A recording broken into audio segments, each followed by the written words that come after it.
un saludo, en este caso desde la Ciudad de México, pues para darles a todos la bienvenida y estamos inaugurando este formato que es una, digamos, una travesura, un intento de hacer algo que nos convoque desde muchas geografías de este continente.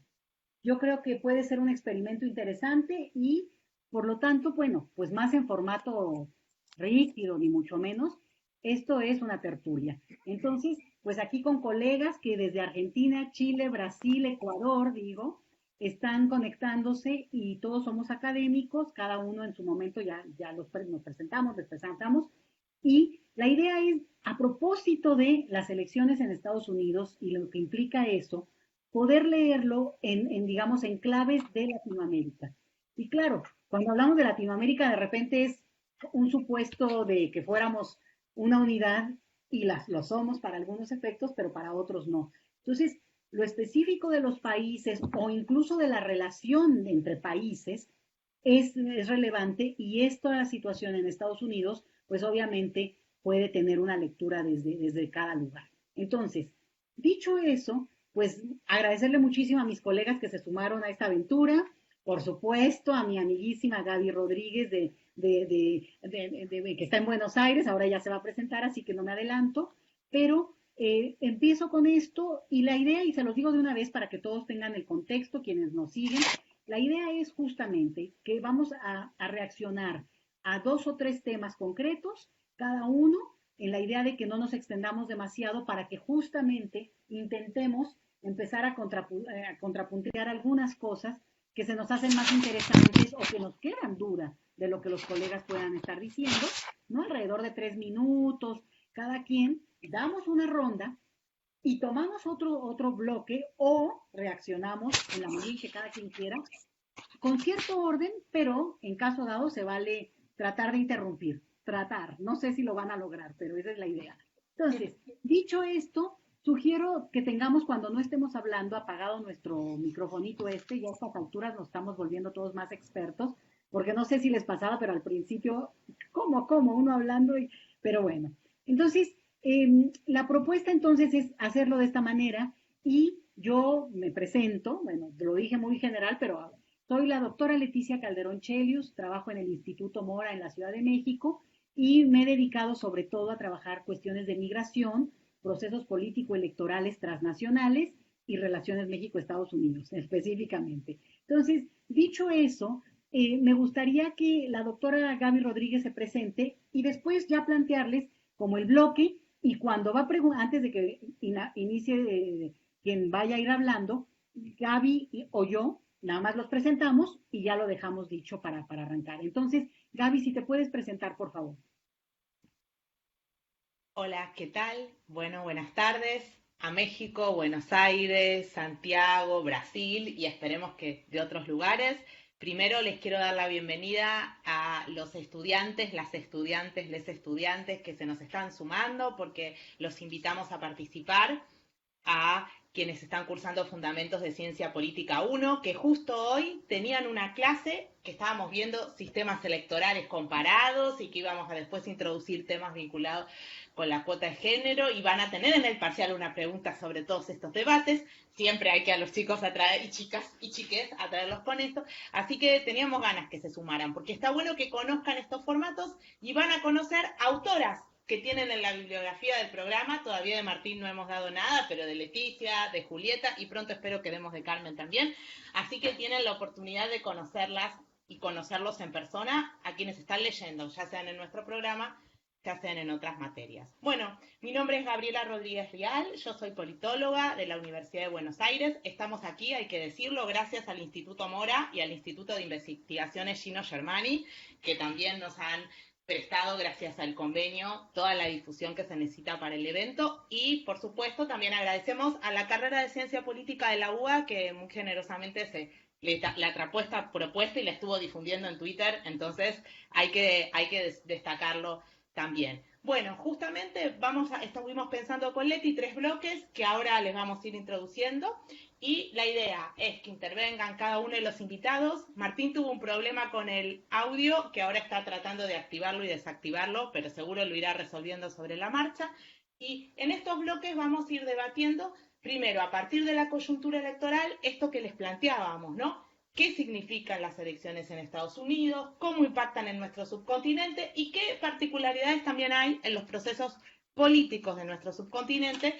Que son temas, chicos, de politólogas, de politólogos, de politólogos, como se dice ahora. Como me dijo Leticia hace muchos años una vez, y ándale, somos politólogas, ¿cómo no nos van a atrapar las elecciones? Y es así, ¿no? Estamos todos fascinados, no importa cuál sea nuestro tema de investigación específico. Y la verdad que hay mucho para debatir. Por ejemplo, también una vicepresidenta mujer en Estados Unidos. ¿Qué significa? ¿Qué tipo de relación va a establecer con otras lideresas de la región? ¿Hay coordenadas en común o no? Bueno, ahora no tenemos tantas presidentas, pero ya tenemos dos, por lo menos en Argentina y en Estados Unidos hay dos vicepresidentes, así que veremos si por ahí se puede establecer un vínculo. Entonces, le doy la palabra a Leti para que introduzca los bloques y le vamos dando la palabra a los invitados y al final de cada bloque nosotras sumaremos algo, pero la idea es esta, primero hacemos una pequeña exposición y luego podemos complementar a lo que los demás fueron planteando.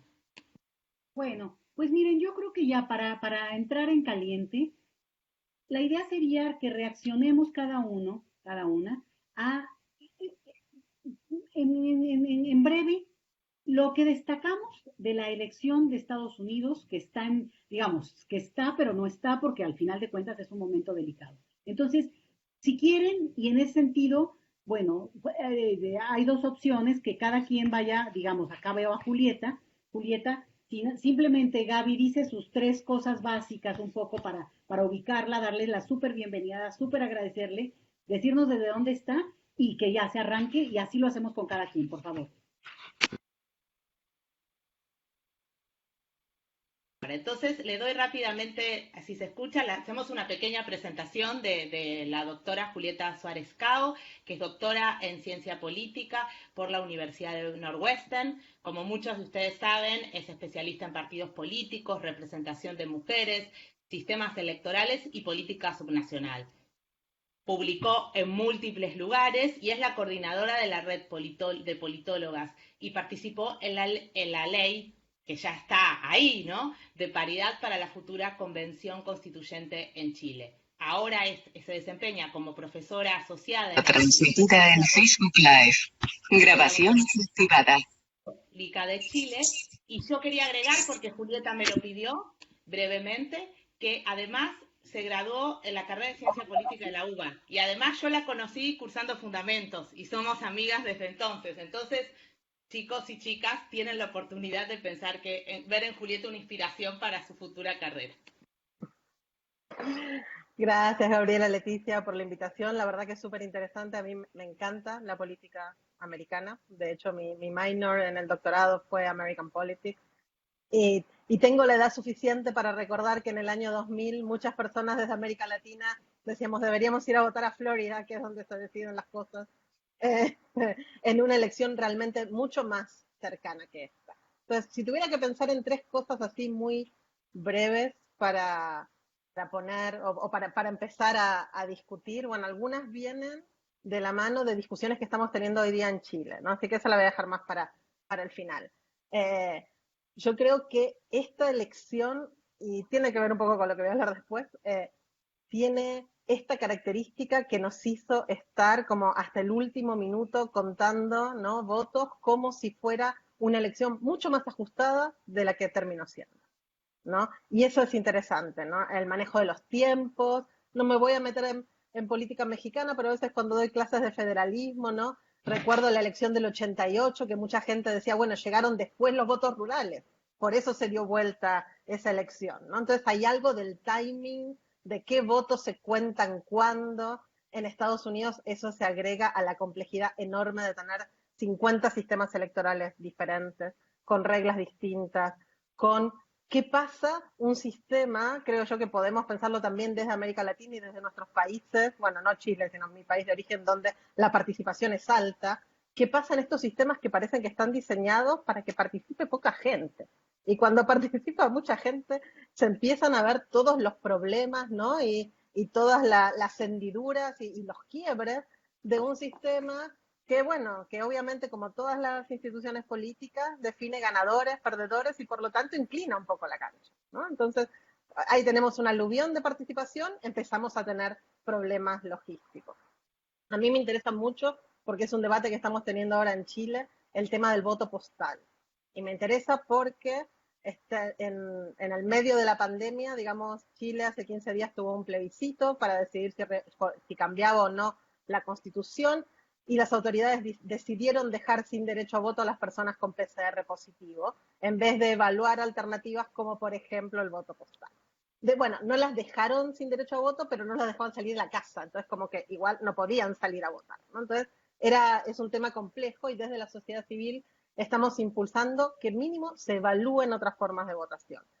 Pero bueno, esto también, lo de Estados Unidos, nos hace pensar que implementar cualquier tipo de voto postal va a tener que ser con regulaciones probablemente distintas, por ahí un voto postal que sea como un voto anticipado, que se cuente en el mismo momento que las boletas que se hacen presencialmente el día de la elección. Digamos, creo que nos sirve también como un semi-experimento de campo para ver cómo funcionaría esto en otras latitudes o cómo deberíamos tratar de que esto funcione mejor, en particular para no crear esta impresión de que si tardamos mucho en saber quiénes son las personas electas es porque algo raro hubo, ¿no? Y creo que nuestras democracias, y ya incluyo a Estados Unidos en esto, porque creo que ha demostrado que nuestras democracias, tan como las democracias latinoamericanas, digamos, no pueden soportar un alto nivel de duda o de desconfianza sobre la limpieza de las elecciones, ¿no? Entonces, a mí el tema de mecanismos alternativos de voto me está interesando mucho, en especial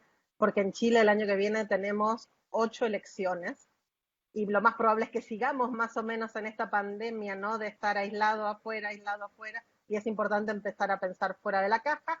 Y después por cuestiones normativas me parece que puede ser como una nueva gran revolución del voto, de expresión del sufragio. Estoy pensando en la posibilidad de que personas que están en prisión preventiva, por ejemplo, puedan votar, personas en hospitales, en clínicas, etcétera. Me parece que el voto postal tiene una potencialidad democratizadora que es súper interesante, pero bueno, hay que hacerlo bien, hay que evaluar bien cómo se hace. Después otro tema que me parece interesante, como dijo Gabriela, de la primera vicepresidenta mujer, ¿no? En un país donde las mujeres tienen muy baja representación. En general eso siempre se culpa al sistema electoral uninominal, y es bueno para los países de vuelta, quizás como en Chile, que están pensando cambiar sus sistemas electorales, que tengamos en mente cómo funcionan, a quiénes favorecen diferentes tipos de sistemas electorales al momento de planificar una reforma. Ay, muchísimas gracias y empezamos ya en directo. Y bueno, paso yo a presentar a Carmen. Bueno, acá tienes María Villarreal, pero yo te ubico como María del Carmen Villarreal. Es profesora permanente del programa de posgrado en Ciencia Política de la Universidad Federal de Río de Janeiro, doctora en Ciencia Política en la Universidad Complutense en Madrid y es investigadora del Grupo de Relaciones Internacionales y Sur Global y del Núcleo Interdisciplinar de Estudios Migratorios ahí en Río. Bueno, admiradísima Carmen, bueno, me da un honor y un gusto que estés con nosotros porque la verdad es que nos amplía la visión desde uno de los países donde radicas y el de origen, Ecuador, que nos permite incorporar, híjole, muchas cosas que yo creo que, o por lo menos saber que estamos hablando, digamos, con coordenadas que no se nos escapen tan fuerte, ¿no? Entonces, bienvenidísima y gracias por sumarte. Adelante, por favor. Y perdón, pero yo voy a estar así como cuando ya, para que también nos dé chance, ¿va? Venga. Perfecto, muchísimas gracias. Bueno, buenas tardes a todos y a todas. Muchas gracias por la invitación, querida Leticia y Gabriela. Es un placer para mí estar aquí con ustedes. Y bueno, me pidieron que comentara un poco las repercusiones, ¿no?, de la victoria de Joe Biden, en particular en los dos países sobre los cuales, digamos, trabajo y conozco de manera más amplia, ¿no? Y bueno, como habrán podido seguir, por un lado, en el caso de Ecuador, Ecuador ya reconoció el sábado 7, el actual presidente Lenín Moreno reconoció la victoria presidencial de Biden, anunciando que, bueno, que espera una era de diálogo, ¿no?, proficuo Y es importante reconocer esto porque las relaciones entre Ecuador y Estados Unidos se estrecharon en la era Trump, ¿no? Hubieron varios avances desde un punto de vista comercial, sobre todo, pero también en temas de cooperación, en temas de seguridad, etc.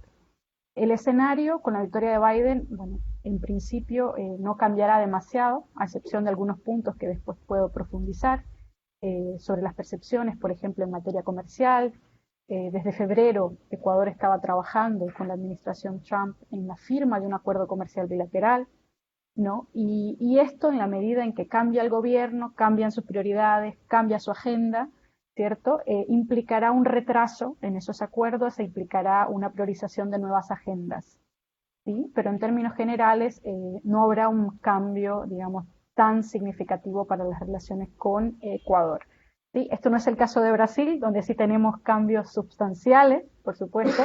Como ustedes deben de haber visto, Bolsonaro hasta hoy no ha reconocido la victoria de Biden y ha dicho que va a esperar que Trump abiertamente reconozca la victoria, ¿no?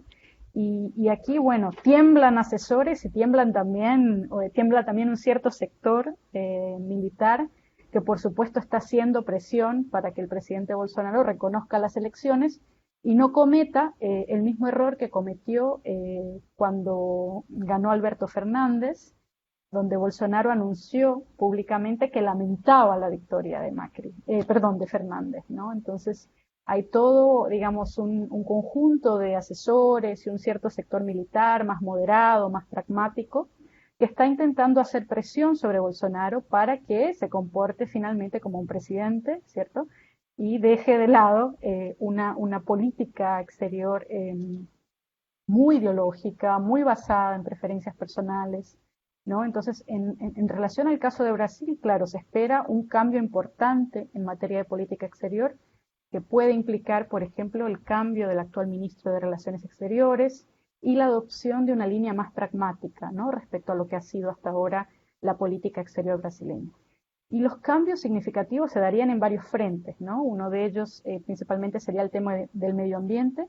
¿No? Biden en su primer debate hizo un llamado abierto a la necesidad de proteger el medio ambiente, habló de la posibilidad de imponer sanciones, que aquí, desde el lado brasileño, desde el lado del gobierno Bolsonaro, fueron interpretados como un ataque a la soberanía nacional, ¿cierto? Pero también va a cambiar otras agendas, ¿no? En materia de derechos humanos, en relación al combate frente a la pandemia, ¿sí? En relación a la agenda de género también.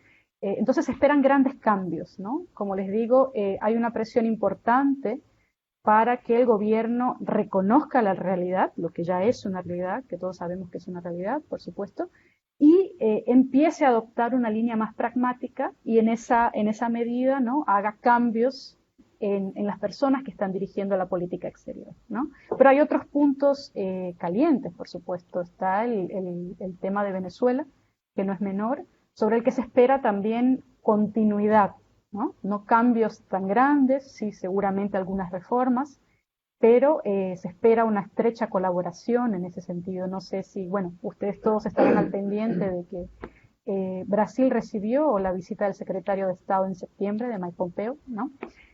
Con la disculpa de que, bueno, venía a visitar los abrigos de refugiados, ¿no? Los campos de refugiados acá en Brasil. Y, bueno, a raíz de esto, el Ministerio de Relaciones Exteriores de Brasil ha tenido una postura bastante ambivalente, porque, entre otras cosas, tras declaraciones polémicas que hizo Mike Pompeo, ¿no? Hablando de la posibilidad de una intervención armada en Venezuela, etcétera, el Ministerio de Relaciones Exteriores de Brasil decretó el secreto sobre las comunicaciones en relación a esa visita por los próximos 15 años, ¿no? Entonces, eso ha alterado sustancialmente, ¿no? La política exterior brasileña, que tradicionalmente tiene una línea de cooperación a favor del multilateralismo, de la autodeterminación de los pueblos, etc. Entonces, en ese tipo, sí, con esto cierro y luego profundizamos, en ese tipo de cuestiones se esperan grandes cambios, sí, pero bueno, luego los tratamos. Gracias. Muchísimas gracias, Carmen. Y bueno, Gaby, por favor, para presentar a Eugenia. Bueno, lo presentamos a Martín porque Eugenia nos está acompañando así como ¿cómo la podríamos llamar? Interconexión con los estudiantes. Así que nuestro próximo, vamos a decir, sí, orador va a ser Martín Plot, que es doctor en sociología por la New School, investigador del Consejo Nacional de Investigaciones Científicas y Tecnológicas de Argentina y profesor de teoría política en la Universidad Nacional del San Martín.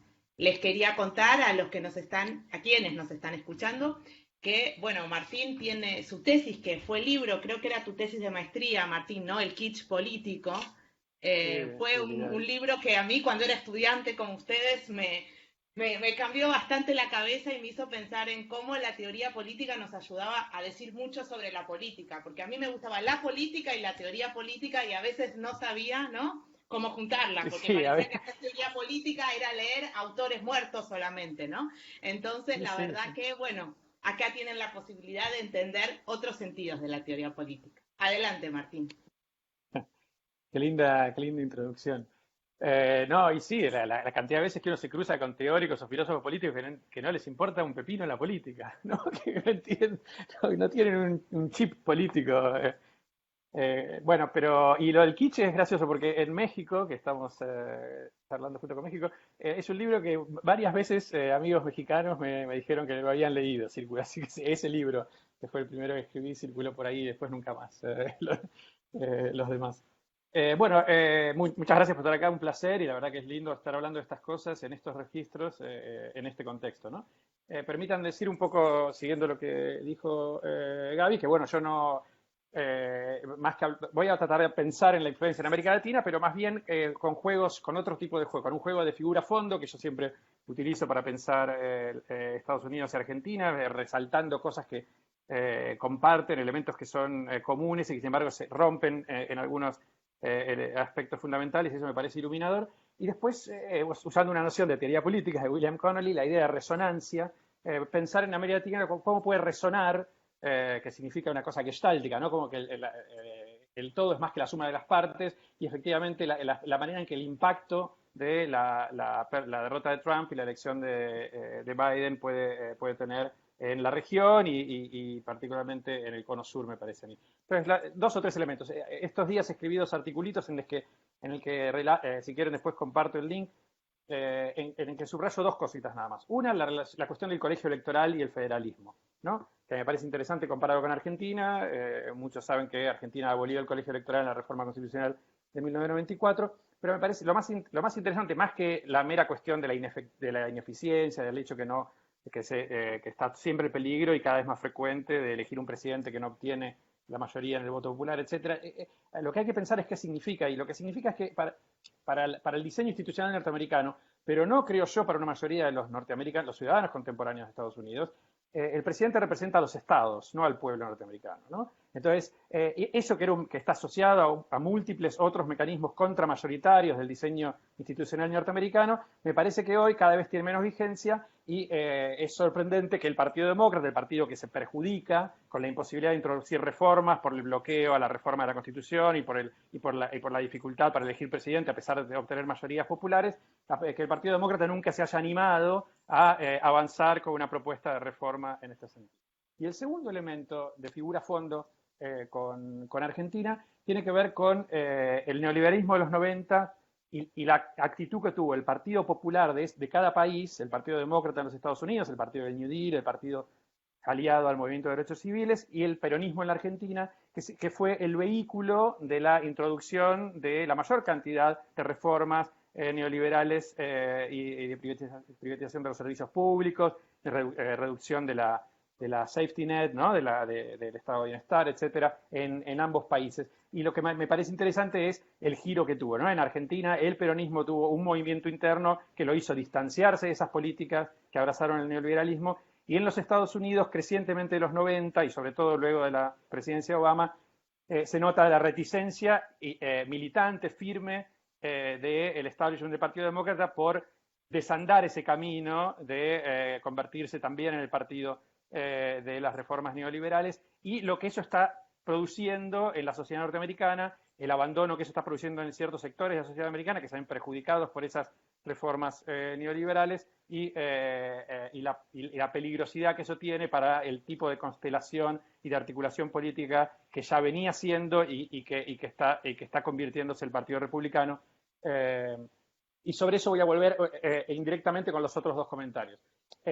Con respecto a la resonancia. La resonancia, la primera que me parece que es muy interesante tener en cuenta es que la superimposición de un liderazgo autoritario, racista, xenófobo, con un modelo de regulación y desmantelamiento de políticas redistributivas, no es sorprendente para el Cono Sur, no es sorprendente para Chile, no es sorprendente para Argentina. Esa es la gran alianza que amenaza las democracias del Cono Sur, en Brasil también, es la alianza entre el autoritarismo, el conservadurismo cultural y el neoliberalismo económico. Que esa alianza haya sido derrotada en las elecciones en los Estados Unidos, en mi opinión, es bienvenida porque significa un alivio para la presión sobre el régimen, sobre la democracia y la posibilidad de la tentación de construir alianzas de ese tipo que alteren el funcionamiento del régimen democrático.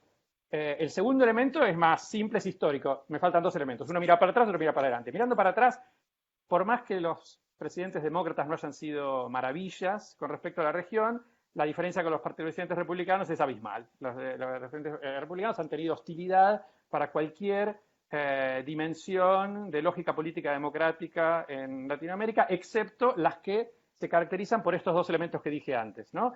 Sobre todo la alianza de reformas pro mercado con autoritarismo político. Esa alianza obtiene el favor de los republicanos y ese lugar, los republicanos dan un lugar a América Latina como aliado fundamental. Bueno, uno puede pensar en Colombia, puede pensar en Chile, puede pensar en América Central, ¿no? Y en México me dirán qué opinan acerca de esto. Pero eso es claro, los presidentes demócratas, por lo menos desde Carter para Argentina en adelante, tienen una mejor relación con el régimen y con la crítica al autoritarismo que los republicanos.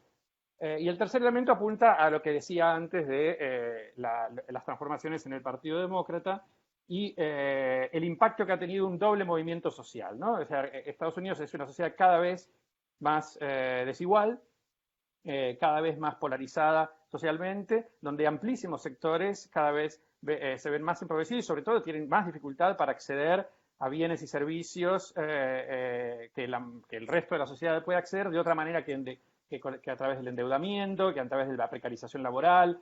Esa dimensión contrasta con otro elemento en el cual la igualdad sí ha aumentado su horizonte en los Estados Unidos, la incorporación, yo creo que más de las élites que de los sectores populares, pero la incorporación, ya termino, la incorporación de las minorías étnicas, de más mujeres en el mainstream de la vida cultural, etcétera, etcétera, es una direccionalidad igualitaria, pero que no se ve acompañada o sea, se ve como en contraste con los procesos de desigualdad socioeconómica creciente. Eso a mí me parece que es una bomba de tiempo si el Partido Demócrata no logra encontrar una forma de articular un discurso igualitario transversal a la sociedad norteamericana que detenga la hemorragia de blancos empobrecidos para un proyecto autoritario en los Estados Unidos. Con eso termino y después volvemos, no sé qué les interese para volver a conversar, pero me parece que hay varias articulaciones con lo dicho antes. Y yo creo que lo que va a estar bueno es que empecemos a podernos intercambiar un poco escenarios. Gaby, por favor, si ahora quieres tú tomar la palabra, y me vas a disculpar si te saco tarjeta. Sácame tarjeta cuando quieras. No, muy brevemente porque creo que lo que plantearon iba muy en línea con lo que queríamos discutir. En primer lugar, justamente, ¿no? Julieta lanzó un tema, ¿qué significan las elecciones para la democracia? Porque las elecciones no son meramente un procedimiento, lo que también se está jugando en las elecciones es la estabilidad de un régimen y también los valores que ese régimen representa. Y ahí podríamos jugar un poco, si no con resonancias, como planteaba Martín, con contrastes, ¿no? Piensen, sobre todo en relación con los sistemas electorales de América Latina, tan vilipendiados por propios o ajenos, ¿no? Uno podría pensar, ¿qué podemos aprender de este proceso en Estados Unidos? Bueno, en particular yo diría, brevemente del caso argentino, que no es tan negativo tener, aún en el marco de un país federal, un sistema electoral bastante centralizado. Creo que eso tiene ciertas positividades que a veces no valoramos. Los resultados son rápidos, hay un control. Aunque esté en manos de una dirección que es un ente gubernamental, nunca hubo problemas gravísimos a nivel nacional. Entonces eso creo que es sumamente valorable. Pero también, como planteó Julieta, esto nos tiene que servir de aprendizaje, porque vamos a tener elecciones el año que viene en un escenario de siguiendo la pandemia, ¿no es cierto? Y se están planteando reformas electorales, pero ninguna contempla lo importante, cómo seguir logrando que nuestro sistema electoral sea representativo de la voluntad de los votantes. En contraste con lo que planteamos de Estados Unidos, que por las presiones contramayoritarias siempre se tiende a vérselo de otra manera. Entonces, ese era como el primer punto que quería destacar, y que estemos atentos en Argentina, esto muy local, pero porque cada vez que se debate temas de la reforma electoral, el eje que se pone es en los costos, por un lado, en los costos económicos, que hacer las PASO, las primarias obligatorias es caro o no es caro, o cuántos representantes hay, y en realidad quizás, como planteaba Julieta, más representantes, mantener el voto de lista, todo esto favorece a un montón de sectores que quedarían marginados con otro tipo de reformas que en realidad tenderían a reducir la participación. Y para cerrar este punto, y luego paso al segundo, quiero recordar a mi querido Hamilton, que además de un musical, como saben mis estudiantes, que él es machaco, era un padre fundador. Y a pesar de que él era un federalista, era uno de los pocos que decía algo que Martín planteó. Él decía, yo no quiero un presidente que represente a los estados. Yo quiero un presidente que represente a la voluntad popular.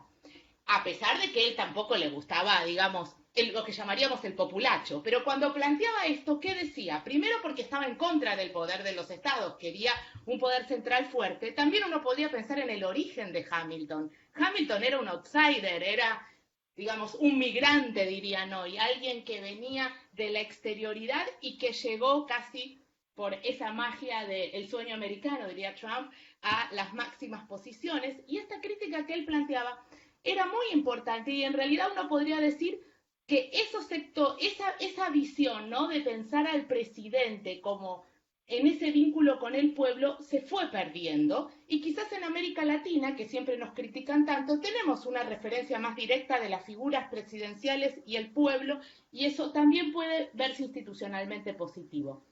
Corto sobre la sociología del voto, que volvamos un poco a los clásicos que tanto hemos criticado, no solo para entender a los votantes, sino también para entender a los líderes y lideresas, ¿no? Se está volviendo a hablar mucho cómo votan los latinos, cómo votan los afroamericanos, como planteaba Leticia en un reportaje, creo, la semana pasada. Son heterogeneidades. Los latinos están atravesados por la clase, por el género, por la región en la que viven. La religión, me ha marcado una colega, Macarena Macrey, que tuvo un peso importantísimo en esta elección. Entonces volvamos a leer a Lasserfeld, que hace más de 50 años nos advertía de la importancia de la religión y el rol que cumplió.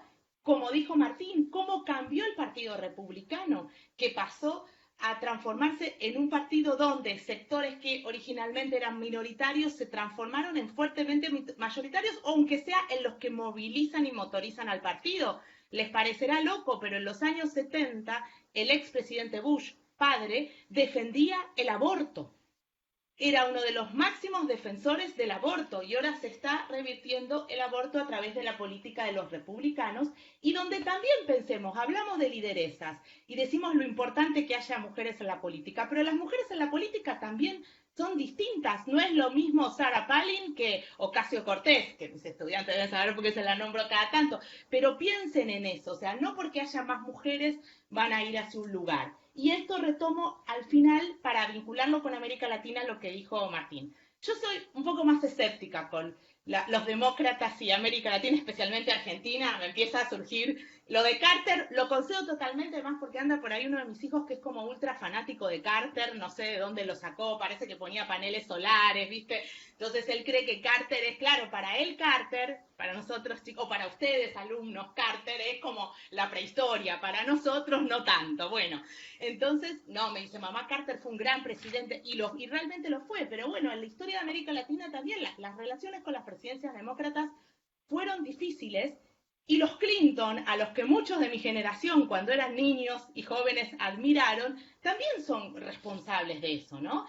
El consenso Clinton transformó al Partido Demócrata en un partido del establishment que además no supo mirar muy bien algunas cosas de América Latina. Ya Leti nos explicará con México. Cerraron un esquema que funcionó 20 años, pero ahora está empezando a mostrar sus grietas.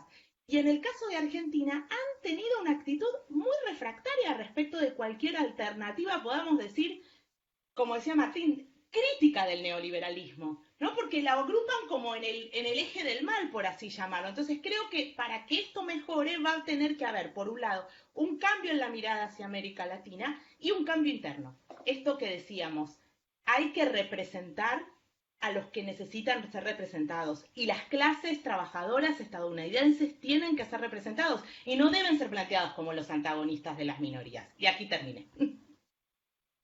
Gracias, Gaby. Bueno, miren, yo voy a aprovechar el escenario que han planteado, digo, imposible tejerlo, pero empezar a reaccionar. Y yo creo que también ustedes mismos a lo que vayan considerando con algunas preguntitas que nos han llegado. Pero sí quiero decir que yo creo que una de las cosas que es obvio es que cuando hablamos de América Latina, la pregunta sería si hay algunos hilos o algunos temas que efectivamente reconozcamos como de impacto en la región, porque oyéndoles, me queda claro que cada país estructura y reacciona en función de sus propias élites, quien gobierna, su dinámica, ¿no? Decía Julieta, bueno, este tema de lo electoral es central porque además vienen de una situación específicamente delicada. Y no incluiste el caso del voto, digamos, por correo de los chilenos en el extranjero, ¿sí? Y que acá en México hay un debate sobre si podríamos avanzar. Fíjate, brincarnos del voto postal, que en México no funciona porque lo postal no, digamos, no es lo nuestro, no, ha tenido muchísimos problemas, a ir directo al voto por Internet. Esa es la propuesta en México. Entonces, de repente, ¿para qué vamos a estar discutiendo una institución del siglo XIX cuando a lo mejor ahora estamos en conectados, ¿eh? Digamos, ahora podría haber o no un avance directo al siglo XXI. Digo, como que qué necesidad de atrasarnos, bueno, sería esa, la primera. Y luego otra que tiene que ver con que efectivamente, si hay algunos temas que de repente podamos ver como en este impacto más hacia la región, claramente me parece a mí que podría ser este que tiene que ver con el impacto de la migración, que ahora en el caso de México yo les comento con un poco más detalle, pero que yo sería como muy cautelosa de separar las promesas de campaña de Biden como de cualquier político, ¿no? O sea, promesas de amor incumplidas, porque realmente hay una serie de cosas que habría que matizar en términos de lo que se podría esperar como respuesta hacia cada país. Por ejemplo, decía Carmen, no, bueno, Bolsonaro hay una presión para que reconozca a Biden porque, bueno, ya CNN pues los declaró ganador, ¿verdad? Y por otro, y en México hay un debate si AMLO debería o no ya reconocer y otros dicen no tiene por qué reconocer en tanto que hay un proceso jurídico que está llevando su cauce y es derecho de el que cree que perdió o lo que sea, de llevar, impugnar hasta que se acaben las últimas instancias jurídicas de dicho proceso. Y claro, eso tiene que ver con nuestra historia y quien hoy gobierna. Entonces tiene también, creo yo, que leer en términos de estas coordenadas locales y no regionales, obviamente, ¿no? Entonces, ese debate acá no se ve, digamos, no, es un debate también, está bastante abierto, pero lo que es muy claro es que no pasa por la lectura que sí se podría hacer en términos brasileños, que sería el otro país enorme de la región como para ver y que se menciona mucho, ¿no? No, es que México y Brasil no han dicho, no han dado su aval. Bueno, con aval o sin aval, el momento político se está dando en Estados Unidos. Y otra que a mí me parece que está ahí y que valdría la pena tener como en el tintero es, miren, Trump con todas y sus cosas, que yo creo que eso no es ni discutible, porque de repente uno no puede decir nada como que se pueda malinterpretar como si, bueno, te caía bien Trump. No, Trump es insoportable. Un tipo que para el caso mexicano además, bueno, se volvió el enemigo favorito de los mexicanos. Pero hay un punto en el que nosotros no podemos negar que 71 millones de estadounidenses votaron por Trump. Nosotros, México, compartimos 3.000 kilómetros cuadrados de frontera con ese país. Y además de las ciudades más importantes de México, tienen alguna relación directa, digo, territorialmente hablando. Ahora, en algunos de los lugares, bueno, obviamente esto que menciona Gaby es importantísimo, el tema del voto latino, en el sentido de cómo estamos reconfigurando y pensando ese bloque, ¿no? Porque algunas localidades fronterizas con una clara relación con México, bueno, tuvieron una intención de voto, en algunos casos no, depende del condado, pero que favoreció a Trump. Y eso habla de una dinámica que va más allá de estos lugares comunes que, por lo menos lo digo desde México, a veces son muy simplistas y es, bueno, los latinos les importa lo migratorio. Bueno, claramente depende la coyuntura y depende, claro, si tu hija es la que no puede acceder a los documentos, claro que te importa, ¿no? Pero si no hay todo un imaginario que claramente podemos ver en este tema cómo se va diluyendo, porque mencionaban también, Carmen, tú mencionabas Venezuela. Bueno, Venezuela tiene un impacto muy fuerte en la región, pero más hacia el sur del continente. En México lo tiene en sintonía, en que se escucha, en que obviamente hay un flujo migratorio, pero no con la densidad que ocurre en el sur del continente, a diferencia en nuestro caso con lo que es el éxodo centroamericano. Entonces, yo creo que este es el tipo de cosas que se van a reconfigurar y pueden definir un tipo de políticas y de respuestas desde las élites y desde tanto económicas como políticas y de los gobiernos en turno para cómo se va a dar una relación directa con quien, al final de cuentas, bueno, presumimos que, digamos, por las vías jurídicas, ¿no? En diciembre, 7 de diciembre, luego 20 de diciembre, y finalmente una toma de posesión que, bueno, pues lo decidirán ellos como algo insólito en su existencia, en la que el perdedor no sale y dice, bueno, ya me voy, pero aún teniendo eso como elemento, bueno, pues sí se crea un momento, digamos, de cierto limbo, pero claramente, pues decía yo, con su seguimiento jurídico, que está en tiempo, o sea, no es que se ha salido de los tiempos propios de esto. Y la última cosa que sí quisiera decir, bueno, de repente no me queda la menor duda de que las intenciones y este discurso de los derechos humanos, de género, digamos, no, lo del medio ambiente, ¿qué les puedo decir? En México es una cosa así que despierta mucha simpatía, sobre todo porque en el gobierno actual no hay, digamos, una apuesta muy fuerte, por lo menos en el discurso, por ese tema. Y sin embargo, bueno, ¿qué habría en concreto que pudiéramos copiar o dar de seguimiento a Estados Unidos, salvo que por favor regrese al Acuerdo de París, pero ya, para que se empiecen a mover? Pero ¿cuáles son las pistas cuando es ese país, y digo, y otras potencias, quienes son los mayores los países que más impactan el tema del cambio climático y no necesariamente estos otros países? O sea, ¿dónde está la lección? Y ahí es donde la ejemplaridad anglosajona estadounidense, no esta cosa del credo estadounidense a toda costa, de este ejemplo que van mostrando al mundo, pues va diciéndonos que hay pistas que van cambiando no solamente ellos cómo se proyectan al mundo, sino la visión que nosotros, ahí sí latinoamericanos, con cada uno de los países, vamos teniendo de lo que por mucho tiempo se ha visto como el país modelo, el país que anuncia, y ojo, y con esto cierro, Trump no intervino en ningún país. Digo, ganas no le faltaron y parece que estuvo a punto, pero no lo hizo. Y los demócratas siempre han intervenido. Entonces, nada más lo dejo para, si quieren, en la misma orden de ronda, Julieta, si tú quieres reaccionar, retomar y un poco, en caso dado, esta cuestión que decía yo, si ves algunos temas que podrían decirnos que somos región o cómo vemos eso también.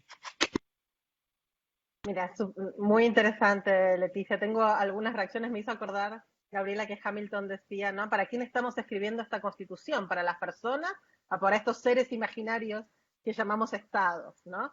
Entonces, digamos, este es un debate y yo soy bastante pesimista en que se pueda cambiar el sistema electoral, porque me parece que una reforma constitucional en Estados Unidos, con los 3/4 de los estados teniendo que votar a favor de esta enmienda, así que vamos a seguir con bueno, mis predicciones nunca andan muy bien, pero así que la hago y por ahí sale mal, así que genial. Vamos a seguir con el colegio electoral mucho tiempo más.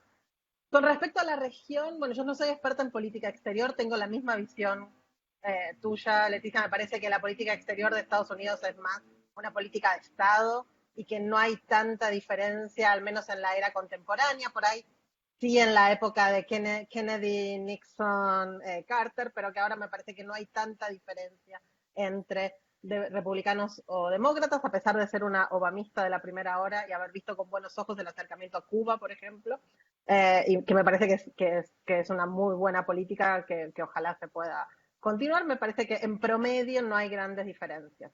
Pero me interesa más quizás pensar, y por ahí un poco hablando también para estudiantes, ¿no? Cómo muchas veces a partir de la literatura nosotros pensamos los clivajes al interior de nuestros países como clivajes nacionales, ¿no? Y si algo nos ha mostrado esta ola de extrema derecha, por llamarlo de alguna forma, Brasil, Estados Unidos, es cómo estos clivajes están permeando nuestras sociedades. No sé si en México es así, en Chile es así. Las personas que votaron por mantener la constitución de Pinochet son personas que se reivindican pro-Trump, pro-Bolsonaro, piden un Trump o un Bolsonaro para Chile, y todo lo que está de Piñera incluido hacia la izquierda son comunistas. Biden es comunista, y es una forma muy polarizada, pero a la vez muy sencilla, muy fácil de comunicar, digamos, a la ciudadanía de a pie de qué lado estás, ¿no? Y como Estados Unidos ahora me parece que permea estas diferencias a nivel nacional, como antes al menos yo no había percibido que hubiera ocurrido con presidentes anteriores. Y esto implica un corte fuerte, un corte que probablemente, como bien decía Martín, viene de movimientos sociales, del Tea Party adentro del Partido Republicano, pero que ya lo podemos trazar hasta Nixon y esta idea de la moral majority, ¿no? Y cómo cambia ahí el Partido Republicano, y cambia del Partido Republicano que nombraba Gabriela, que en los 70, si vieron la serie Mrs. America, si no se las recomiendo, es muy buena. En los 70 había personajes importantes del Partido Republicano que estaban a favor de la enmienda por la igualdad de derechos de las mujeres, ¿no? Y ahora es algo más difícil de encontrar que un republicano o una republicana que quiera conservar su escaño salga con este discurso, ¿no? Entonces ahí algo nos habla también de la polarización y de cómo penetra nuestras sociedades. No sé si en México están así, pero en los países más chicos es muy fácil entender las coordenadas ideológicas a partir de esto. Y con respecto al Partido Demócrata también, digamos, debo reconocer que yo hubiera esperado otro tipo de candidatura presidencial del Partido Demócrata. Digamos, Liz Warren era la que estaba más cerca de mi corazón. Digo, Biden me parece una persona muy centrista, entonces no sé cuándo, Bernie, tal cual, no sé cuánta confianza tengo en que lo mueva hacia la igualdad. Me parece que, y a mí me parece que hay un peligro en esto que dicen los gringos, ¿no? De reach across the aisle, ¿no? De buscar estos consensos, pero bueno, ¿qué pasa cuando across the aisle está el supremacista blanco? Está el incel, ¿no? Está el misógino. ¿Cómo hacemos el reach across the aisle con esta gente? ¿Cómo buscamos consensos? Entonces, me parece que va a tener una presidencia bastante... no sé, compleja, digamos, para buscar consensos en este contexto, ¿no? Y hasta 71 millones de personas que decían ustedes que habían apoyado a Trump. Pero entonces me parece también cómo esto replica en nuestros países, y yo veo este efecto derrame que no hubo en otras cosas. Las cosas buenas que tenían que tener efecto derrame no tuvieron efecto derrame, pero veo como un efecto derrame de esta polarización americana que simplifica al absurdo las complejidades y los matices políticos al interior de algunos de nuestros países, y que me parece que es preocupante. Carmen, por favor. Sí, no, bueno, yo quisiera comenzar diciendo que yo fui directo al punto hablando un poco de Brasil y Ecuador, pero es importante reconocer que, o sea, pese a sus límites, ¿no? La victoria de Biden es una victoria para todos aquellos que son partidarios de las democracias liberales, de las instituciones, de la tolerancia, del respeto de los derechos humanos, de las minorías, del medio ambiente, etcétera. Y eso no es menor, ¿sí? Y eso tiene una importancia a nivel simbólico y práctico, por supuesto, ¿no? Es una derrota del nacionalpopulismo, no total, eso también es importante, ¿no? No podemos olvidar que Trump obtuvo más votos que las elecciones anteriores, y todavía hay una parte significativa de la población que apoya su visión política, ¿no? Muy a pesar de sus errores y sus límites y de todo lo horroroso que fue su administración, ¿cierto? Y claro, eso seguirá teniendo repercusiones de aquí en adelante, ¿no? En lo que respecta a América Latina, me parece que es importante que pensemos también en qué contexto se verifica la victoria de Biden, ¿no? Los Estados Unidos siguen siendo una superpotencia, por supuesto, pero estamos en medio de una disputa comercial, política, ¿sí?, por la hegemonía con China. Y eso tendrá repercusiones enormes en América Latina, ¿no? Entonces, cuando pensamos en la agenda de Estados Unidos para América Latina, desde mi punto de vista, y muy a partir también de lo que ha sido el programa de campaña de Biden, ¿no?, habrá una retomada de América Latina. América Latina vuelve a estar en la prioridad de los Estados Unidos, por lo menos una de sus regiones prioritarias, no la principal, pero una sí, de sus regiones prioritarias. Y por supuesto en cada país hay agendas bilaterales, ¿no? Esto depende de los gobiernos de turno, ¿no? En el caso, por ejemplo, de Ecuador habrá elecciones en febrero, ¿sí? Entonces las elecciones en febrero y el nuevo presidente va a determinar también, va a influenciar, perdón, en gran medida el tipo de relaciones que se llevarán a cabo con Estados Unidos, ¿no? Y el tipo de agendas que se manejarán, por supuesto. Pero no cabe duda que habrá, con la victoria de Biden, una retomada del multilateralismo, una retomada de las negociaciones, de la agenda medioambiental, y esto no es menor por los problemas que estamos teniendo, ¿no? En el caso de Brasil, como comenté antes, Biden en el primer debate llegó a hablar de la posibilidad de establecer sanciones económicas, ¿sí?, en caso de que no pare digamos, degradación del medio ambiente, ¿no?, la deforestación en la Amazonía, etcétera. Y esto tiene una repercusión enorme, porque significa presión muy fuerte, porque retomemos la agenda medioambiental, retomemos la cooperación en ese sentido, ¿no? Y también la agenda de derechos humanos, la agenda de respeto hacia las minorías, la agenda de respeto hacia cuestiones de género, que no es menor, porque, por ejemplo, Brasil, durante esta administración, ha estado liderando y apoyando iniciativas bastante retrógradas, ¿sí? Y así, Brasil, ¿cierto?, por el peso que tiene, al final influencia también otros países de la región. Entonces, el hecho de que este tipo de iniciativas no se aplaudan más tendrá una repercusión, sin duda, sobre las negociaciones regionales, ¿no? Esto tendrá un impacto también sobre los procesos de integración regional, como mencioné antes. Venezuela y el tipo de negociaciones que se desarrollarán con Venezuela será central. Por supuesto que hay líneas de continuidades, nosotros no vamos a poder hablar de una ruptura, ¿sí?, total, en algunos puntos sí, pero lo que habrá sí son cambios de tendencia, priorizaciones de algunas agendas en lugar de otras, ¿sí?, un aumento de la cooperación, etcétera. Pero, de nuevo, bueno, la agenda bilateral será otro tema.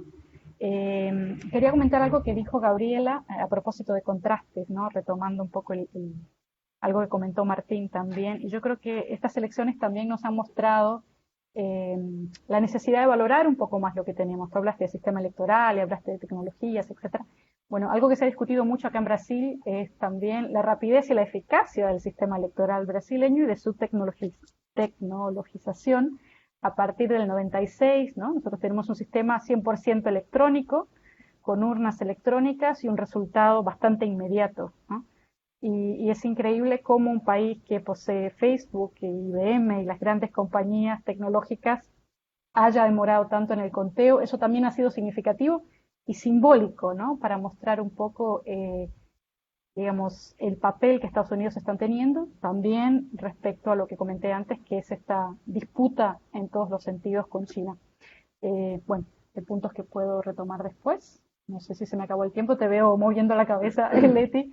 ¿Es eso? ¿Por eso terminó el tiempo? No, porque creo que está bueno, porque de cosas que estás diciendo, no, ya me quiero aventar yo, pero bueno. Ah, bueno, perfecto. Vamos, Martín. Sí, bueno, sigo la ronda más o menos. Tengo comentarios y derivaciones de lo que dijeron todas hasta ahora. Quiero ir primero a algunas cosas que dijo Julieta, cortito, que me interesa por ahí que en algún otro momento, si ella quiere volver sobre el tema, es la cuestión de Chile y el federalismo, ¿no? Planteando la cuestión del colegio electoral y como Chile está en un proceso constitucional, me parece súper interesante pensar esa dimensión, porque Chile, por un lado, tiene que, sospecho yo, que la idea es reducir el unitarismo de su diseño constitucional y darle también capacidad de soberanía popular a las regiones o a los estados. Me imagino que eso estará en la agenda, pero a la vez me da la impresión que las fuerzas detrás que impulsan la reforma constitucional y la creación de una nueva constitución, ¿no?, de una reforma constitucional, están interesadas no en un diseño constitucional contramayoritario. Por lo tanto, tener presente, ¿no?, que el peligro que tiene un dispositivo como el del colegio electoral o de un Senado que dé excesiva representación a las provincias menos populosas, ¿no? Menos densamente pobladas. Y eso me lleva a la situación estrictamente que tiene que ver con los Estados Unidos, que es la cuestión de la dificultad del artículo 5, ¿no? De la reforma de la Constitución. Yo no sé si han leído algunas de ustedes a Bruce Ackerman, pero yo estoy trabajando mucho con este constitucionalista y filósofo político Bruce Ackerman, y él plantea que en realidad es una cuestión totalmente mitológica pensar que los Estados Unidos viven todavía bajo la Constitución de 1787-1789, que los Estados Unidos han sufrido ya dos grandes reformas revolucionarias, la de la reconstrucción, la guerra civil y la reconstrucción, y la del New Deal, profundizada con el movimiento de derechos civiles, pero que simplemente lo que han hecho los revolucionarios de otras épocas, de otras generaciones, como los Radical Republicans y los republicanos, y como el Partido Demócrata del New Deal y Martin Luther King Jr. En alianza con el Partido Demócrata en los 60, fue que debido a la dificultad esta han tenido la misma creatividad constitucional que tuvieron los Madison y los Hamilton durante la primera ruptura con los artículos de la Confederación. Digamos, la creatividad institucional no reside solamente en el contenido de la reforma, sino también el procedimiento para demostrar que la voluntad del pueblo norteamericano está detrás de esa radical reforma del sistema constitucional. Entonces, me da la impresión que no es imposible, porque piensen ustedes, ¿no? Que tanto el New Deal como las grandes Civil Rights Act and Housing Act, etcétera, están constitucionalizadas vía electoral o vía fallos de la Corte Suprema, etcétera, etcétera, que constitucionaliza esos procesos, y quizás habría que imaginar una vía por ese camino, porque efectivamente los estados chiquitos nunca van a dar los números que son requeridos para reformar el colegio electoral. Y tercer comentarito sobre los demócratas. Sí, para mí lo que me preocupa de los demócratas ahora, o sea, yo, a diferencia de lo que dijo Gabriela, sí creo que Carter fue definitivamente distinto a Nixon y a Reagan en la región. Creo que Carter fue una amenaza Martín, para... Yo también, mi hijo me mata si digo lo contrario, yo también. Bueno, yo le voy a decir, no sé, le voy a decir lo que dijiste acá.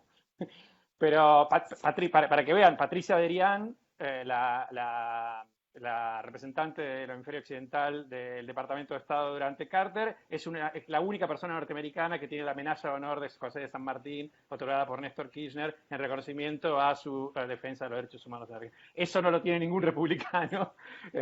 Hay una diferencia. Pero lo que a mí me preocupa ahora de los demócratas en la región es que me da la impresión que el establishment del Partido Demócrata, no así Bernie Sanders y AOC y The Squad, etcétera, pero sí el establishment del Partido Demócrata, que está muchísimo más plantado en contra de su oposición interna demócrata. Ya hoy, o sea, lo que está pasando desde el sábado hasta hoy es espeluznante. Hay un coro de intervenciones de los republicanos y los demócratas diciendo lo único que están todos de acuerdo es que no hay que darle cabida al ala progresista del partido. Es espectacular. Republicanos y demócratas desfilan por CNN diciendo todos lo mismo, uno detrás del otro. Lo que a mí me preocupa para la región es que me parece que el establishment del Partido Demócrata tiene una relación demasiado estrecha y casi exclusivamente estrecha con las élites económicas de la región y que por lo tanto pueden tener una visión completamente distorsionada de los procesos políticos y democráticos, pensando que cualquier presidente que intenta cualquier política redistributiva igualitaria puede ser asimilado a Maduro o a un peligro antidemocrático, y eso a mí me preocupa, esa sintonía que tiene el establishment demócrata con las élites de la región, que no suelen ser los sectores más democráticos en nuestros países, para indicarlo con suavidad. El segundo comentario es que va más cortito, todo esto lo demás es más cortito. Sí, lo que decís vos, Gabriela, me parece que tenemos que ponernos a pensar en las elecciones del año que viene, ¿no? Bueno, listo, digo eso nada más. Me la pasé este año diciendo, imagínense, en Argentina, imagínense lo que pasaría en Argentina si este año hubiese habido elecciones, ¿no? Con la pandemia. Bueno, no hay ninguna garantía que el año que viene no sea parecido este año. Así que sería bueno empezar a pensar cómo vamos a garantizar la asistencia a votar durante el año que viene, si es que tenemos situación de un segundo o tercer pico de la pandemia. Gaby, ¿retomas? Bueno, retomo muy brevemente, así podemos presentar a nuestro invitado. Muy cortito, solo quería retomar algunas cosas que decimos en relación con las preguntas que nos hicieron. Como verán, los tres intervenientes que nos precedieron un poco se acercaron a una de las preguntas que estaba vinculada. Bueno, ¿estas reglas electorales son incambiables? Bueno, quizás estuvo buena que Martín me precediera porque le sumó la cuota de optimismo. Yo iba más en la línea de Julieta de pensar, y como dice Steven Levitsky, les funcionó demasiado tiempo para que hagan un esfuerzo en cambiar, pero es cierto que hubo grandes momentos en la historia de Estados Unidos, y Ackerman lo demuestra muy bien, hubo una gran imaginación constitucional. ¿Por qué no ahora, no? Bueno, es un desafío, pero para eso justamente tendrían que tener más espacio las alas progresistas, podríamos decir, del Partido Demócrata, que son las que están siendo acalladas, ¿no? El Senado va a ser clave. Estemos muy atentos, creo, a la composición del Senado, que es un lugar donde se va a jugar mucho, y también un tema que es muy cercano a América Latina, lo hemos visto en Brasil, menos se escucha en México, pero en Brasil y Argentina, que ha sido un tema, que es esta famosa judicialización de la política, ¿no es cierto? ¿Qué pasa cuando dirimimos conflictos que son de índole absolutamente política, porque a veces hasta tienen más que ver con lógicas partidarias, en los fueros judiciales, y eso no solo afecta a la política, también afecta el propio rol del Poder Judicial y también lo deslegitima en relación con las sociedades, lo cual es muy peligroso. Rápidamente, otra de las preguntas que nos hacían es muy interesante porque nos decía, bueno, estamos viendo el escenario del triunfo de Joe Biden. Estamos viendo lo que pasó en Bolivia, que no hemos dicho nada, pero la verdad que además del referéndum en Chile, que eso fue una revolución, podemos decir, fue una revolución de la sociedad civil chilena que tomó la voz. En Bolivia pasó algo tremendo, porque realmente el arrollador triunfo del MAS demuestra que aunque podría haber habido críticas a algún aspecto de las presidencias de Evo Morales o cómo él reaccionó en el contexto específico de la elección pasada, los bolivianos fueron muy claros diciendo que no querían nuevamente la interrupción de la constitucionalidad en Bolivia y que estaban eligiendo no solo un modelo político, sino un modelo de desarrollo económico, social, ecológico. Era sorprendente si uno escuchaba las opiniones de los votantes. Obviamente que aquí en Argentina estaba bastante sesgado porque había muchos migrantes favorables al MAS, pero cuando uno los escuchaba que votaban en las escuelas y por qué iban a votar, era formidable las interpretaciones que tenían ciudadanos y ciudadanas bolivianas de lo que estaba pasando en su país, mucho más lúcida que analistas y políticos que no estaban viendo eso. Entonces también podríamos ver lo que muy bien planteó Carmen, el efecto imitación en la positiva. Todo esto, más Biden, no nos puede dar señales también de cambio, porque ella marcaba algo importante, y lo hemos hablado con los estudiantes y las estudiantes que también nos están escuchando.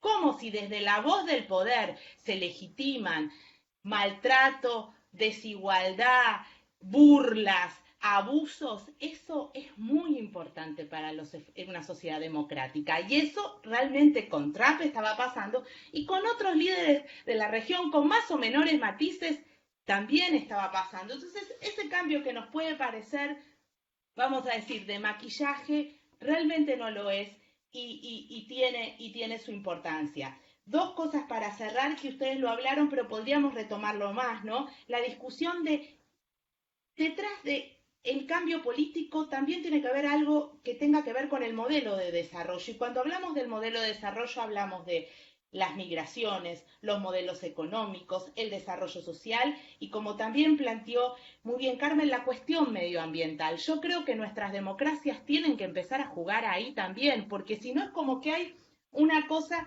peligrosa que se ha transformado en que nuevos derechos contra viejos derechos, y si vos reivindicás cuestiones vinculadas con el género, no te importa la igualdad social, lo que no ha sido en muchos procesos políticos latinoamericanos así, se han podido conciliar, pero un poco eso podríamos decir que viene arrastrando de ciertas cosas que pasaron en la política estadounidense, y estaría bueno que cambien. Y solo para defenderme, y luego dejo una pregunta que Julieta va a poder contestar mejor que yo, aclaro que no, o sea, me agarró la cosa de Sproul y Braden, los argentinos sabrán, bueno, ya las tensiones entre, digamos, vamos a decir, ciertas reformas roosevelianas, que no eran más que reformas roosevelianas del nacionalpopulismo en sus primeras etapas en la Argentina, generaban resquemores en el Partido Demócrata, pero por supuesto que Carter fue un gran presidente. Mi desencuentro es con Clinton, en quien yo, como una joven de 16 años, confié denodadamente. Yo creía que Clinton era como un personaje, no sé si vieron una película de Ryan Reynolds, que era un fanático de Clinton y lo seguía cuando era estudiante, y después su desencanto cuando va descubriendo. Bueno, a mí me pasó eso. Yo realmente pensaba que con Clinton se iba a inaugurar algo nuevo en la política estadounidense, y terminó siendo algo que encorsetó mucho a América Latina. Particularmente, ustedes lo sabrán explicar mejor, a México. Y queda abierta una pregunta que hizo uno de los estudiantes o una de las estudiantes, que por ahí con la intervención de Julieta ella la puede explicar mejor, que nos preguntaba cómo, por ejemplo, podíamos saber, que vos, Juli, sabés bastante del tema de las encuestas en Estados Unidos, las encuestas que hacen las universidades, cómo podíamos determinar estos cruces de voto, ¿no? ¿Dónde jugaba más la religión, dónde jugaba más el género, dónde jugaban las características más vinculadas con, podríamos decir, la sociodemografía clásica? Entonces, si les podés contar algo luego en tu intervención. Muchas gracias. Bueno, miren, yo sí me voy a permitir tomar la palabra para decir varias cosas, presentar a mi colega Simone Lucatello del Instituto Mora, a quien después le voy a permitir, lo voy a ubicar un poco acá ya escuchó una parte del debate, pero pues para que también lo podamos escuchar nosotros a él. Pero yo quiero traer este panel, porque se me están argentinizando demasiado, los tengo que traer a la parte de, a ver, ¿somos o no una región? ¿Tiene una relación en algún sentido este proceso electoral? ¿O tenemos que empezar, bueno, justamente a reconocer que esta diversidad también nos separa de manera importante? Creo que las dos cosas, ¿no? Pero me gustaría que no nos quedemos en esta otra parte solamente de leer Estados Unidos, sino tratar de verlo o vernos y ver qué es lo podemos discutir en 3 meses más y no importa, pero el punto de acá es, porque miren, por ejemplo, Gaby habla a propósito de lo que decía Julieta, del efecto imitación. Bueno, ojalá les hubiera pasado a los estadounidenses lo que pasó en Chile, o lo que pasó en Bolivia, o lo que pasó en México, que hubo un voto contundente, definitivo, que afortunadamente, por ejemplo, en el caso de México, no dejó ningún lugar a duda a que la propia élite inmediatamente saliera a decir, reconocemos el triunfo del que ganó. ¿Por qué? Porque, bueno, la ciudadanía fue y se manifestó. ¿Qué pasó en Chile? ¿Qué pasó en Bolivia? Y esto bajó las angustias que hoy están viviendo en Estados Unidos.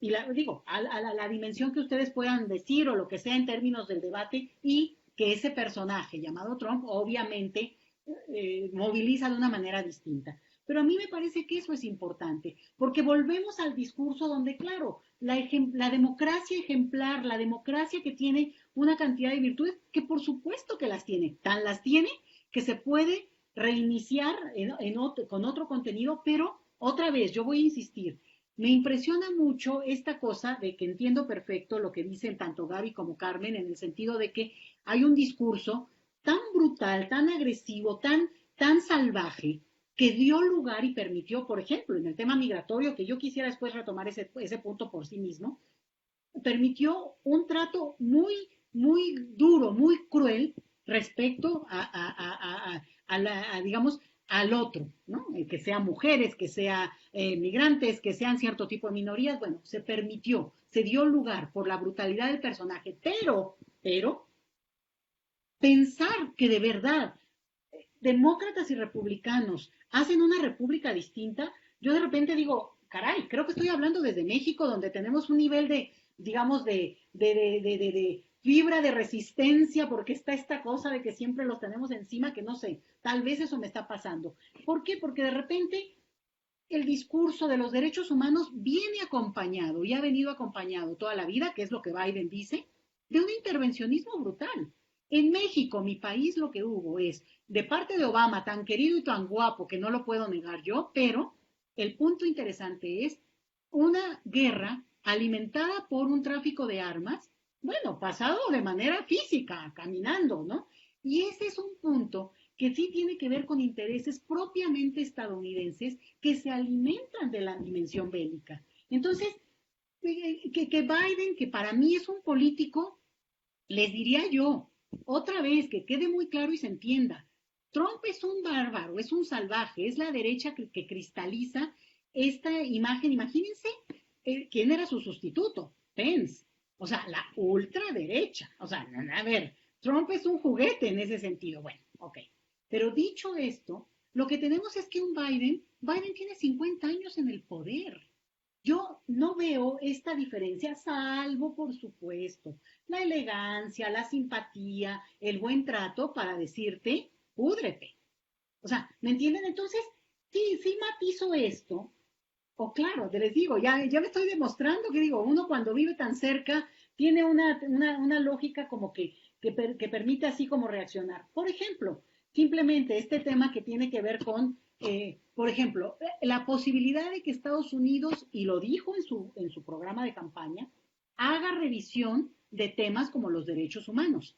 Lo dicho desde México se los diría, como si ese no fuera una preocupación mexicana, como si no hubiera habido un cambio de poder, que incluso se anuncia como un cambio de régimen, pensando en que ese es uno de los temas más lastimosos de este país. Entonces, ¿por qué tendría que venir a revisar? No Estados Unidos, por supuesto, un comité internacional como lo que México ya aceptó que haya, porque necesitamos ayuda. Pero esta cosa de erigirse como los revisores de lo que hacen los otros, de parte de los demócratas, y nada más les recuerdo a Gaby, que además es fan o era fan de Clinton, bueno, que Clinton fue el que inició la barda, ¿no? O sea, entonces, bueno, a ver, ¿somos latinoamericanos o qué hemos dicho que somos en esta invención nuestra? Pero si me permiten, bueno, invito a mi colega, a Simone, que el pobre dice, bueno, a ver, ¿de qué están hablando esta gente? Oye, yo ya llegué aquí a oigan, es como si estamos echándonos unas cervezas y de repente llega un invitado y se tiene que poner a tono. Así que, por favor, Simone. Híjole, no traigo la cerveza, pero, pero si quieres voy por una. Tenía un café, pero está bien. ¿Cómo estás, Leti? Buenas tardes. Muchos saludos a todos. Un abrazo, ¿eh? Híjole, ahora sí voy como intruso porque no soy, déjeme decirle, no soy, bueno, no trabajo temas de política y teoría política. Soy un investigador aquí del Instituto Mora y me ocupo de temas ambientales, ¿no? Entonces, bueno, ahí primero como internacionalista de formación y luego ya más como ciencias naturales me decidí abrazar justo por el terror que me da a veces, ¿no? De hablar demasiado de política, preferí meterme a la naturaleza y convivir con de manera más viva con la naturaleza. No, vaya, perdón por la tardanza, llego justo que estábamos grabando aquí un programa en México en la tele sobre justo las reacciones, ¿no? A las elecciones de Estados Unidos desde la perspectiva ambiental. Entonces escuché algunas cosas y vaya, sí, y me dan oportunidad, quisiera mencionar dos o tres cositas, Leti, y luego, bueno, me dicen si repito, por favor, no me avíseme para que no lo aburra, ¿no? Con estas cosas. Mira, Solo te voy a pedir un favor. Estamos sí, tratando de sí. tener medio un límite de tiempo para hacer una siguiente ronda. Sí les pongo yo, cuando. Sí, no, rapidísimo, no, tampoco, no te creas. Mira, la primera cuestión es la siguiente, a ver, estoy de acuerdo con Leti, lo que dice, no voy a tratar un poco de hacer aguas fiesta. Por supuesto, estamos todos felices y alivianados que haya ganado Biden, pero en términos, por ejemplo, de cuestiones ambientales, sí, recordemos que Estados Unidos nunca ha sido un campeón ambiental, ¿eh? No solo en la región, sino que a nivel internacional. Su relación con el derecho internacional, en particular el derecho internacional ambiental, desde los años 80 Estados Unidos no ha firmado, no ha ratificado los principales instrumentos internacionales, se tardó en el segundo mandato y apenas con Obama a firmar el Acuerdo de París. Y ahora, si ustedes ven lo que está diciendo, es una nota técnica tal vez que a muchos le escapa, pero a ver, lo que está diciendo Biden es que Estados Unidos se compromete a reducir para 2050 sus emisiones. Ojo, cuando todos estamos hablando de reducción de 2025-2030. O sea, está de todas maneras, y ya es un asunto, le digo, técnico, en cuestiones de cambio climático, pero está moviendo de 20 a 30 años la línea base de lo que son las cuestiones, digamos así, de reducción de emisiones, porque por una razón muy sencilla, no ha sido un margen tan fuerte de ganancia, digamos, de Biden en Estados Unidos, y muchos de los estados que todavía son trumpianos, ahora sí al 100%, son los que han empezado la revolución al revés de la llamada descarbonización, o sea, son los que están siguiendo un camino de contaminación brutal. Entonces no va a ser fácil que Estados Unidos, con esa mayoría que tiene limitada, pueda revertir lo que ha sido siempre su fuerza. O sea, una cosa es California y otra cosa son los estados duros, ¿no? Que de voto de Trump, republicanos, que sí abrazan completamente la idea de que hay que contaminar para crecer y para satisfacer nuestras necesidades, ¿no? Así como el famoso desarrollo sustentable. Entonces, Yo creo que eso es un tema que algunos analistas, ¿no? Yo creo que por la euforia, por el entusiasmo están dejando de lado, pero no creo que va a ser tan fácil que Estados Unidos reabrace así automáticamente el asunto del Acuerdo de París, ¿no? Sí, probablemente habrá que ver también técnicamente, porque acuérdense que justo el día de las elecciones venció digamos, la membresía de Estados Unidos a lo que era, por así decirle, lo que ellos no lo ratificaron, pero lo habían firmado, que es otra cosa interesante. Lo firmaron, pero no lo ratificaron. Lo firmaron. Entonces, ¿qué significa? Que ahora tendrán que hacer un proceso como pasó con el Brexit en Europa y otras cosas, para volver a ingresar en los sistemas, ¿no? Internacionales de los acuerdos. Entonces, ahí es otra cuestión, digo. Qué bueno que lo celebramos, estoy de acuerdo, pero quisiera poner, ¿no?, el punto de que no va a ser tan fácil. Punto dos, acuérdense que aquí a nivel regional tenemos un nuevo NAFTA, un nuevo acuerdo que es el TEMEC, que es el acuerdo comercial que se firmó hace ya el año pasado y que no tiene ninguna provisión ambiental. Está tremendo lo que se hizo con ese acuerdo, fue de los más villanos que hay, ¿no?, a nivel regional y mundial, si quieren. Y habrá que ver si Estados Unidos, porque recuerden que hace 20 años cuando se firmó el primer NAFTA, Estados Unidos obligó a México no solo a reestructurarse, digamos, en términos ambientales, creando una Secretaría de Medio Ambiente, haciendo toda una serie de instituciones, digamos, ambientales, justo para crear el protocolo adicional y firmar, ¿no?, completamente el NAFTA con esa adición. Pero pues ahora en este momento no lo está contemplando. Entonces, vamos también para atrás, porque habrá que ver en términos, ¿no?, ahora, norteamericanos, hablando de región de Norteamérica, cómo México, pues, sí, si continuamos con ese tipo de acuerdo, ¿no?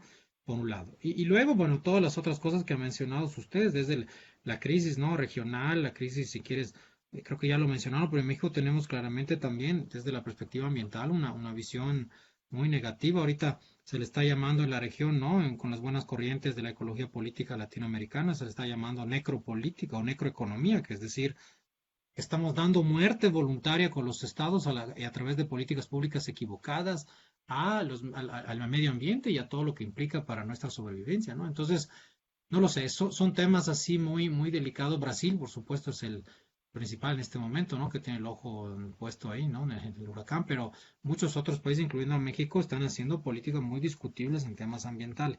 Entonces, digamos, eso para decir que también, y estoy de acuerdo con lo que mencionaba el compañero, no recuerdo, Martín, sobre las élites, ¿no?, de Estados Unidos, y es el tercer punto y cierro.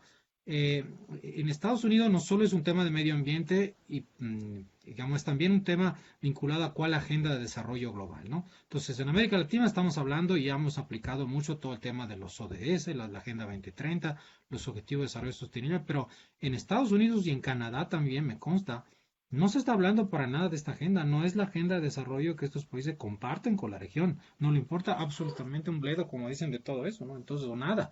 Entonces, eso me parece importante porque tendríamos que discutir cuál desarrollo y cuál cooperación para cuál desarrollo en la región.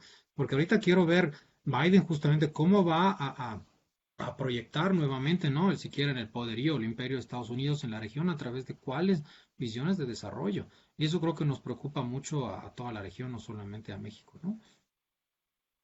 Bueno, perdón, fue como que un poco No, así, no, no, está contestando. bien, justo, porque si no, un poco nos vamos con lo que ha pasado, que es, bueno, obvio, los medios, el momento, la euforia lo electoral, que bueno, como queda claro, nos fascina. Miren, la propuesta es que hagamos una última ronda en que cada quien retome lo que considere, cierra y abrimos unas cervezas para la siguiente, ¿no? Pero yo creo que vamos empezando como con buena ruta en el sentido de empezar a poner cosas, temas que sí nos permiten empezar a ver qué tantas coincidencias o lejanías hay y cómo en su caso podemos aprender entre nosotros de nosotros. Entonces, hacemos esta última ronda en el mismo orden para no hacernos bolas, ¿no? Y si quieres, Julieta, en el entendido de que vamos a ir cerrando también, ¿sale? Salvo que alguien quiera interrumpir, ¿eh? Que tampoco crean que va. Gracias. Sí, muy interesante lo que decía Simone y enganchaba también con lo que veníamos hablando de federalismo, ¿no? Digamos, tampoco es que la presidencia de Estados Unidos pueda hacer tanto, ¿no? Si tenemos estados que van a tomar caminos distintos, tenemos una Corte Suprema que se le preguntó a Biden, por suerte declinó comentar, ¿no?, si va a aumentar el número de jueces en la Corte Suprema, porque si la vía no es legal, en la historia americana la vía ha sido judicial y esta vía parece estar completamente cerrada, ¿no?, si no aumenta la cantidad de jueces. Entonces eso también es interesante para tenerlo en mente. Y con respecto al medio ambiente, yo creo que tiene como ese gran problema de política pública de que es importantísima, pero no es urgente, ¿no? No la perciben como urgente. Lo que va a ser percibido como urgente por el nuevo gobierno van a ser problemas internos probablemente y no esta visión de futuro, ¿no? Porque como bien decía Mayhew, y en Estados Unidos, ¿no? Los legisladores lo que quieren es estar reelectos, eso pasa en 2 años más. Lo que va, ¿no? El desastre medioambiental tiene otro horizonte temporal y la política tiene unos horizontes demasiado cortos para pensar en eso y creo yo menos en estos momentos de tamaña crisis política en la que va a asumir el nuevo gobierno. Con respecto a la pregunta que me hacía Gaby sobre las encuestas, en Estados Unidos se mide todo hace muchísimos años, así que hay datos absolutamente de todo. Son bastante confiables los datos demográficos de cómo por grupos apoyan a distintos partidos. Y a mí me gusta mucho un libro de Paul Freimer que se llama Uneasy Alliances, como alianzas que no generan tranquilidad, donde él habla cómo el Partido Demócrata, por ejemplo, ha cooptado a los afroamericanos. Entonces los afroamericanos no tienen incentivos para votar fuera del Partido Demócrata y podemos pensar en otras minorías, probablemente las mujeres que cada vez más, especialmente las mujeres no blancas, que se están yendo para el Partido Demócrata en masa, lo que genera es después que líderes como Biden no tengan muchos incentivos para legislar para esta gente, porque igualmente van a votar por ellos, ¿no? Y bueno, y volviendo a Clinton, si no vieron el documental Enmienda 13, que está en Netflix, sobre cómo Clinton fue uno de los que empezó o que dio el puntapié inicial para este sistema penal que encarcela sesgadamente en masa a afroamericanos, en particular en relación con crímenes de droga, es muy fuerte y muestra entonces los límites también que tiene el sistema americano, o que tiene, por ahí iría yo un poco más lejos, el bipartidismo americano. Pero como están las cosas, parece difícil pensar por fuera de ese esquema.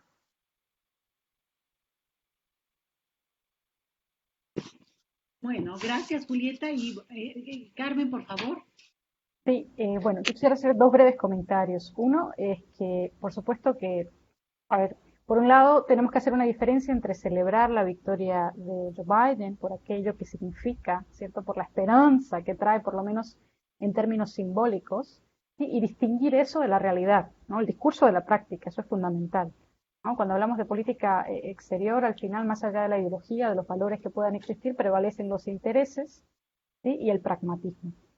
A ver, pero lo que yo quisiera resaltar es que estamos hablando de una diferencia entre un presidente como Trump, que negaba abiertamente el cambio climático, por ejemplo, para remitirnos a la cuestión ambiental, y un presidente que por lo menos no lo niega, ¿sí? En su agenda no lo niega y asume que se va a trabajar. Que luego los compromisos que asume no se cumplan o se cumplan parcialmente es otro tema. Sí, pero me parece que es importante distinguir eso, ¿no? Estábamos hablando de alguien que abiertamente asumía una postura racista, negacionista, anticiencia, antimultilateralismo. Por ejemplo, en materia de salud, ¿cierto? Trump quitó el financiamiento que los Estados Unidos daban a la Organización Mundial de la Salud. Bueno, pues Biden ya ha anunciado un retorno, ¿no? Una retomada de esa financiación. Eso es, a ver, es simbólico y es real, pero no es menor, ¿sí? Los problemas son mucho más grandes. Resolver la salud, resolver el tema de la pandemia va mucho más allá de simplemente retomar la financiación de la OMS, ¿no? Pero no es menor, ¿sí? A eso me refiero. Yo creo que es importante distinguir de nuevo la realidad de la práctica, pero también no menospreciar o no tal vez ocultar la importancia que estas elecciones y que un nuevo programa, que una nueva agenda trae, ¿sí? En términos de nuevo simbólicos y reales. Eso por un lado. Por otro lado, retomando algunos comentarios que se hicieron, yo creo que es importante para pensar las relaciones Estados Unidos, América Latina, y ahí pensando la región, pero de nuevo, pensando que hay mucha heterogeneidad y que, digamos, hay una agenda regional, pero prevalecen también que dependen de los gobiernos de turno, de nuestras élites, de sus intereses, etcétera, etcétera, más allá de los estadounidenses, ¿sí? Pero digo, considerando eso, es importante mirar el desempeño histórico, ¿sí? De los demócratas y de los republicanos en América Latina, por supuesto. Eso nos da claves de lectura. pero no podemos perder de vista que estamos en un momento diferente. ¿Sí? Estamos en un momento de disputa abierta con China y eso también abre oportunidades para los países de la región, que podemos desaprovechar o no. Pero a lo que voy es que este es un momento en el que también habrá flexibilidad por parte de los Estados Unidos en el tratamiento de algunos temas, justamente por esa disputa, porque ya no estamos más solos. Algunos países han consolidado sus relaciones con China. China es un país que tiene una influencia muy grande en términos comerciales, económicos, cada vez más a nivel político también, y eso no es menor. Eso nos da otra clave de lectura, eso reposiciona, resignifica las relaciones. ¿Sí? Entonces, bueno, es importante de nuevo mirar al pasado, tener esa clave de lectura, pero sin olvidar que estamos en un momento diferente en el que, por supuesto, hay muchas amenazas, pero también varias oportunidades. Así que puede ser que reescribamos nuestra historia, ¿no?, de una manera diferente y ojalá mejor. Gracias. Por favor, Martín.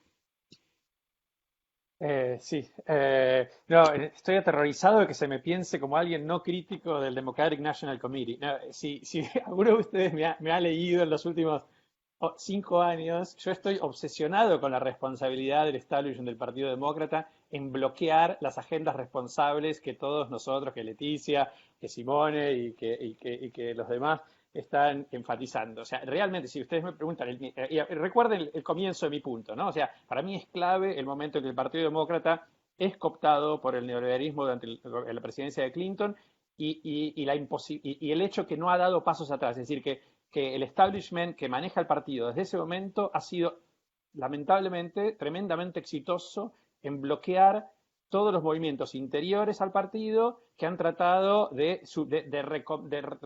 reconvertir al partido en un partido asociado con el New Deal, bueno, ahora es el Green New Deal, la Medicare for All, una living wage, las claves, ¿no? Universidad pública gratuita. O sea, la agenda es increíblemente detallada y clara y que va en direcciones como de muchos de los aspectos que se estuvieron hablando. Entonces, quiero ser claro, efectivamente, hoy creo que el Partido Demócrata tiene ese principal problema fundamental y que es un actor fundamental, en el sentido que es más efectivo en bloquear. El Partido Republicano ya sabemos lo que es, como estamos diciendo, y yo creo que el establishment del Partido Demócrata básicamente tiene dos fundamentales relaciones. Una con el Partido Republicano, o sea, lo peligroso que está haciendo el establishment demócrata es que está aumentando la capacidad de convocatoria del Partido Republicano a sectores empobrecidos de la región postindustrial de los Estados Unidos para un proyecto xenófobo y de nacionalismo blanco. Y por otro lado, está efectivamente conteniendo al interior del partido, yo no sé por cuánto,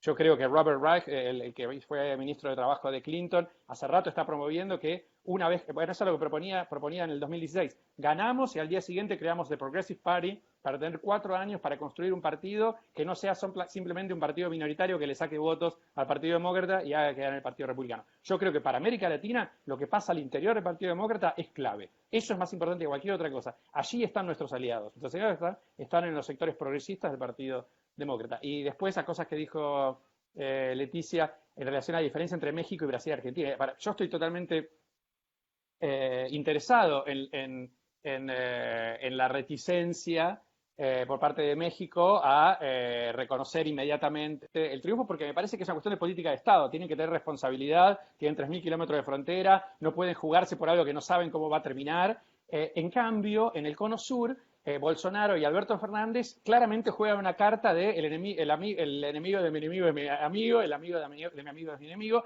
y claramente los dos jugaban en la elección. Alberto fue el primer presidente latinoamericano que felicitó a Biden, Bolsonaro va a ser el último, porque lo que se jugaba es algo totalmente distinto a lo que se jugaba en la cercanía mexicana. Y después una nota de color para lo que decía Leticia en relación a Trump. Yo no puedo creer que el establishment del Partido Demócrata está enamorado de George W. Bush y les parece que Trump es lo peor que pasó. O sea, Bush se cargó a 500 millones de personas en Irak. La otra vez me preguntaba Alejandro Katz, un periodista acá, me preguntaba, ¿y qué pasa con Trump? Y mi respuesta fue, todavía no rompió nada. Obviamente rompió de todo, pero no rompió países de la manera que Bush, y también Obama, lamentablemente, pero sobre todo Bush. Entonces, la pantomima de posición democrática que significa que el Partido Demócrata se haya enamorado de los no conservadores, de todo el establishment de George W. Bush y responsable de las políticas post-11 de septiembre, es bochornoso, y eso estoy totalmente de acuerdo con vos, Leticia, en todas las ambigüedades que hay que tener en cuenta en esta cuestión. Gaby. Bueno, entonces, muy brevemente, primero para tomar de nuevo tu guante, hablemos de América Latina y nuestras diferencias, por lo menos de los países que pusimos en danza aquí, y también podemos, que no lo había notado, pero podemos sumar Ecuador. Claramente, digamos, desde un punto de vista demográfico, económico y social, México y Brasil son colosos.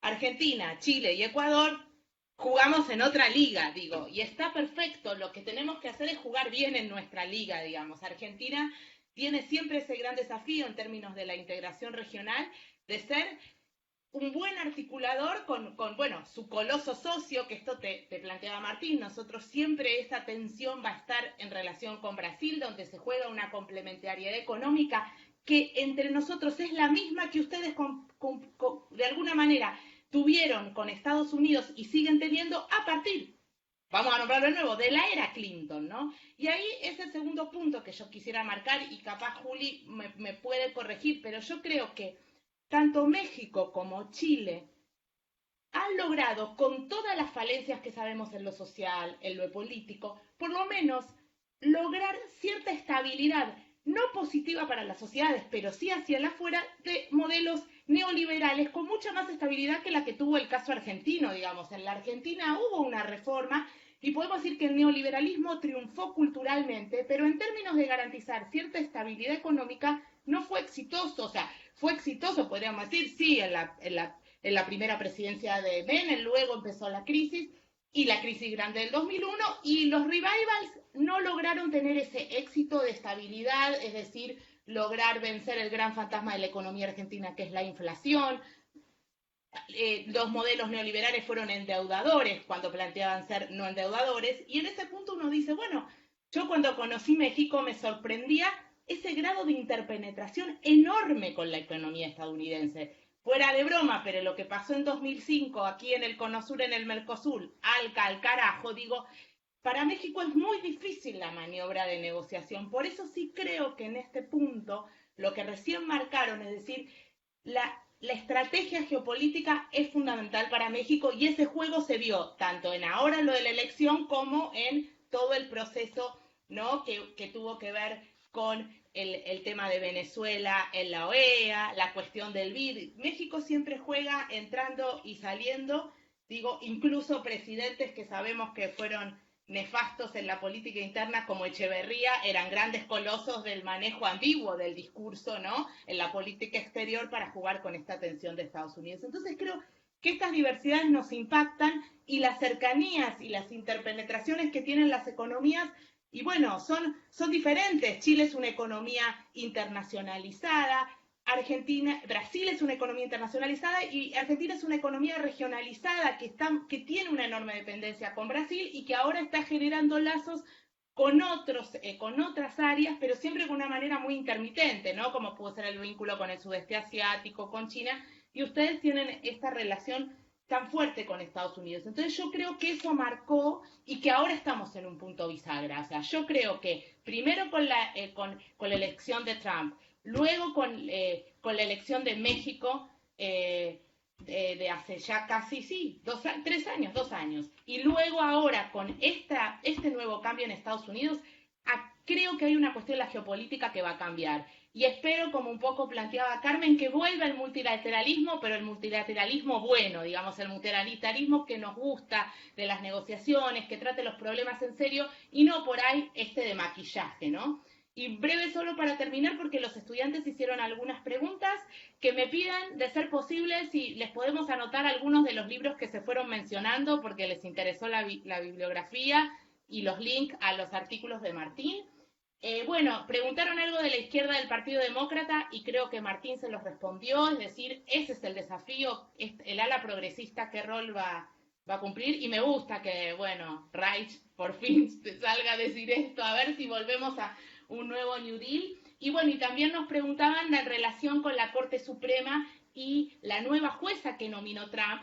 Y bueno, digo, preguntaban el grado de legalidad del hecho, y nos guste o no, me contradecirán los colegas, pero no creo que no fue ilegal, estuvo en el marco de las reglas de juego. Bueno, lo que pasa es que Trump es alguien que va a patear el tablero, y en este punto, Leti, sí tomo tu guante, y a los estudiantes que tienen que leer para dentro de 3 semanas un texto de María Esperanza Casullo sobre Trump, aprovecho y les comento. Digo, claro, nosotros podemos con Carmen, con Julieta, con Martín, con Simone, decir estas críticas que hacemos al liderazgo de Trump porque no nos gustan sus efectos en la política, pero también tenemos que entender, y creo que Leticia fue clara en esto y los demás lo estamos haciendo también, que eso no significa denostar a quienes se sienten representados por Trump.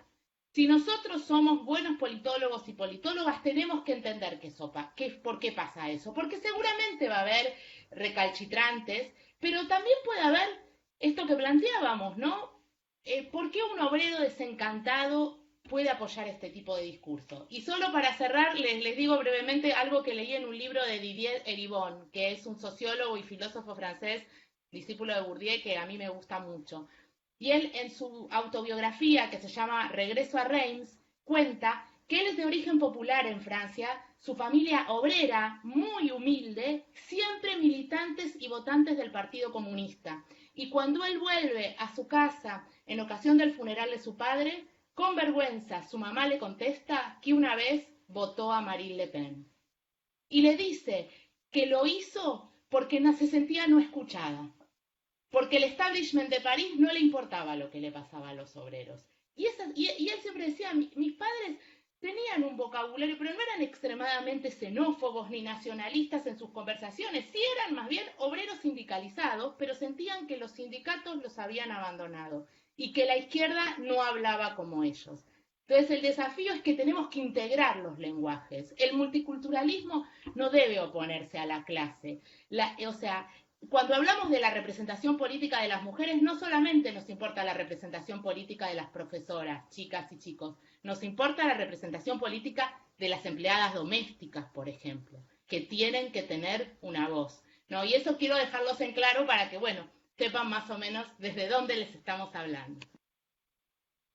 Gracias, Gaby. Me gustaría darle la palabra a Simone para cerrar, pero hasta que, por favor, nos haga el honor. Híjole. A ver, dos cositas, no sé si las mencionaron, pero sí, también un poco, ¿no? De rebote. Dos cosas, a ver, sí se va Trump, aunque no se va tan fácilmente, es decir, la secuela y lo que deja y las huellas que deja van a ser profundas, no solo en términos de política exterior.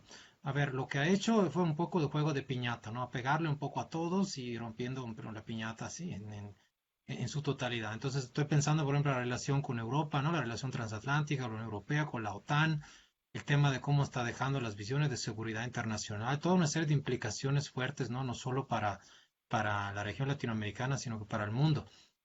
Otra cuestión que deja a mí me queda muy claro es la manera de hacer comunicación en política. A ver, ¿cuándo habíamos visto un presidente que usaba Twitter para hacer diplomacia tanto global como nacional e internacional? Pues el señor te contesta directo al fulanito, sea quien sea, dependiendo, ¿no? Que sea un primer ministro, que sea un ciudadano común y corriente. Entonces eso también creo que cambió muchísimo. Yo creo que muchos países y se está viendo esa herencia, ¿no? Digamos en términos de, repito, de comunicación política, o sea, romper las barreras con ciertos, no digo paradigmas, pero forma de acción que había anteriormente. No sé si tocaron el tema de comunicación, pero creo que es un tema muy fuerte.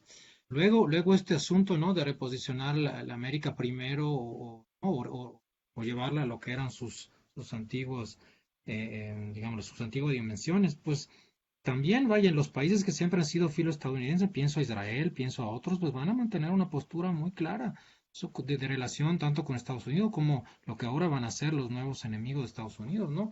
Porque lo que hizo la geopolítica y la política exterior de Trump fue cambiar las visiones que había de algunos países, ¿no? En Corea pensamos, ¿no? Y a otros que sí eran tradicionalmente, por lo menos por el mundo occidental, no vistos de una forma, pues Trump los cambia y lo modifica. Yo creo que eso también va a dejar una herencia. A ver qué pasa con Corea y con otras partes inestables en el mundo, ¿no? La otra cuestión, y cierro con eso, que me parece importante que no se ha hablado, creo, si no me dicen. A ver, es el tema de la dimensión de justicia, ¿no? De la dimensión de justicia internacional que deja el legado de Trump. No me sorprendería que alguien lo denunciar ante una Corte Internacional de Justicia. Vaya, eso siempre ha sido el terror de Estados Unidos desde que se creó la Corte en los años 90 para los crímenes de lesa humanidad, de guerra. Obviamente estamos hablando de cosas, ¿no? Tal vez no tan fuerte como en ese entonces, no estoy hablando que Trump hizo invasiones, pero lo que hizo con Venezuela, que trató de derrocar con esa visión de política exterior de Estados Unidos a otros países, sí merece en ciertas críticas un tema de una justicia que está incumplida por parte de, por lo menos, ¿no? De quien ha tenido que sufrir. Pienso en los temas que veo yo y seguro habrá en la cuestión de la justicia climática una demanda de Estados Unidos por no cumplir con los acuerdos internacionales de clima, porque eso tiene reflexiones sobre, digamos, tiene reflejos, perdón, sobre la humanidad en cuanto a nuestros derechos de vivir en un planeta saludable, sano, etcétera, etcétera. Entonces, vaya, creo que ese es un tema muy no arriesgado, lo vi recientemente justo, ¿no? Que se hablaba y seguro habrá también demandas internas por todo lo que ha pasado en términos de, ¿no? De esa de secuela racial. Estoy pensando a muchas cosas hasta de política interna. Entonces, quisiera decir que va a dejar cosas, pero no creo que se va también fácil con un paquete así que deja, ¿no? De injusticias que merecen un razonamiento, un razonamiento ahí, más profundo, ¿no? No sé si estén de acuerdo, pero adelante. Buenísimo, buenísimo, Simone. Yo creo que está mucho en la tónica esta de las coordenadas que vemos y que yo creo que estamos frente a un proceso que es más trumpismo que el Partido Republicano en sí, ¿no? Toda esta cosa que abre una diversidad también, sea de un lado o del otro, pero que claramente, pues sí, hay temas, porque Trump podrá, digo, el impeachment, de lo de los impuestos, lo del COVID, Ándale, y bueno, las efectivamente mentiras, era un las complot, fake news, hazme el bueno, favor. lo que fuera, pero no es como que pasó los últimos 3 días o 3 semanas, sino que esto viene ocurriendo y, claro, ahora hay una reacción de también desde otros temas que no tocamos acá, como el tema de los medios de comunicación directamente, que se pusieron tal cual ellos como los árbitros y los jueces, lo que es todo un tema. Visto desde países Exactamente, como México, es peligrosísimo, ¿sí? totalmente, Porque en este totalmente. país las élites son las que tienen el control de los medios. Entonces, bueno, también Estados Unidos, obviamente, pero no, pero es esta cosa que complica. También Bueno, en Sudamérica. y bueno, No, en Ecuador, todo el ¿no? mundo Cosa. ya, entonces sí, claro, claro. Yo voy a mencionar 3 cosas que me gustaría. Bueno, una que no es imposible que no la mencione porque es el tema de migración. Biden ha hecho una cantidad de promesas respecto a ese tema muy interesantes que yo les voy a decir una cosa. Si las hiciera, para México sería un alivio porque es volver a esta cosa de recibir personas que están solicitando asilo, quitar tal vez esta presión de que México sea el país donde la gente tiene que esperar, que de facto es esto de tercer país seguro, o ampliar incluso el número de jueces que están atendiendo este tema. Eso dice su programa. Que haga eso, no lo sé. Y ese es el problema, que hay gente, me consta, del lado mexicano, que ya cree que en el momento en que Biden, es más, creen que ya ahorita, pueden ya y que se van a pasar y que ya los están casi esperando, ¿no? ¿Qué tanto eso puede implicar un efecto llamada para un nuevo éxodo? Si consideramos además que hoy hay un huracán en Centroamérica que puede llevar a un desplazamiento por cuestiones ambientales, bueno, este también tiene su rango de peligrosidad en términos de aquí la geopolítica más regional, si ustedes quieren, de este lado. Entonces, son temas que de repente, ¿cómo se traducen en términos del imaginario del buen Biden? Bueno, pues vamos, porque entonces ya no nos van a regresar. Cuando en Estados Unidos están privatizadas las cárceles, lo sabemos, y es un muy buen negocio de tener personas y tenerlas por ahí, porque eso no va a cambiar de un día para el otro, no porque haya o no la voluntad, que yo sigo poniéndolo en duda, pero bueno, y sí quiero dejarlo y decirlo, ¿no? Y la última cosa que la verdad para mí resulta fascinante y lo mencionó Simone y lo quiero traer acá a cuenta, también lo decía Gaby, es esta cuestión del desarrollo. Porque miren, y yo por qué lo quise dejar como para el final y también como reflexión para quienes nos sigan y que pudieran ver después estamos hablando desde un momento excepcional en términos planetarios. Ninguno de nosotros había vivido una cosa como esta y esperemos que no toque volverla a vivir cuando logremos salir de esto. Yo no sé si vamos empezando, vamos a la mitad o de veras se va a poder acabar esto como experiencia compartida, por la primera experiencia compartida realmente por la humanidad que nos toca, ¿no? Porque de repente hablo con gente que dice, bueno, es que acá estamos encerrados, pero acá estamos encerrados, ¿sí? O sea, esta cosa de que nos ha movido y que mucho al principio la reflexión era, bueno, de qué manera esto pone en duda los valores de consumo, de ostentación, cómo hay que volver a la naturaleza, ¿sí? Un discurso donde trataba de reflexionar sobre la lección de un contagio llamado COVID, ¿no? Y sin embargo, Ahora hablamos en general, digo, quiero decir, digo, incluso vemos las imágenes y la gente está en la calle como si no pasara nada, cuando sabemos muy bien que el contagio se produce mucho más cuando hay aglomeraciones. Pero bueno, frente a la euforia no importa, ¿no? Esta euforia electoral. Pero sí creo que este discurso de salir de la pandemia por una vacuna, que además los Estados Unidos siempre confiamos tanto, ¿no? En esta cosa del imperio, va a tener esa vacuna, eventualmente nuestros países ya están pidiendo cómo, el stock de vacuna y chao, se acabó. Y olvidemos este mal trago. Si no aprendimos nada, si no estamos aprendiendo nada, bueno, nos va a venir otro, nos va a venir otro, nos va a venir a enseñar, digamos, ¿no? Entonces, simplemente decirlo ahí porque realmente me parece que no es una cosa de un salvador, no sé que no lo es, y nada más simplemente lo traduzco así, que va a venir y cambiar las coordenadas y que hay muchas cosas, como dice Simone, que quedan, pero hay otras que si de las cuales no aprendimos nada, no sacamos reflexiones más allá de quién queda ahí como gobernante y que además, ahí sí, como países, como regiones, con una autonomía, y ahí le diría yo a Martín con una historia, porque mira, que te sorprenda y tienes toda la razón, porque digo, acá hay un debate, pero un debate también sesgadón, ¿eh? ¿Por qué responde de una manera un presidente como México? Además de tener una relación, decía yo, la frontera, lo que tú quieras. Porque en este país hubo un fraude que fue muy costoso para el país y un fraude que nunca se resolvió por la vía, digamos, de dejar bien a ninguno de los dos lados, que al final de cuentas, digo, o sea, estas cosas de la historia, ¿no? Esa persona que fue además burlada, denostada, marginada de la vida pública en un sentido, ¿no? Salió del escenario, bueno, se reinventó, bueno, hoy es presidente.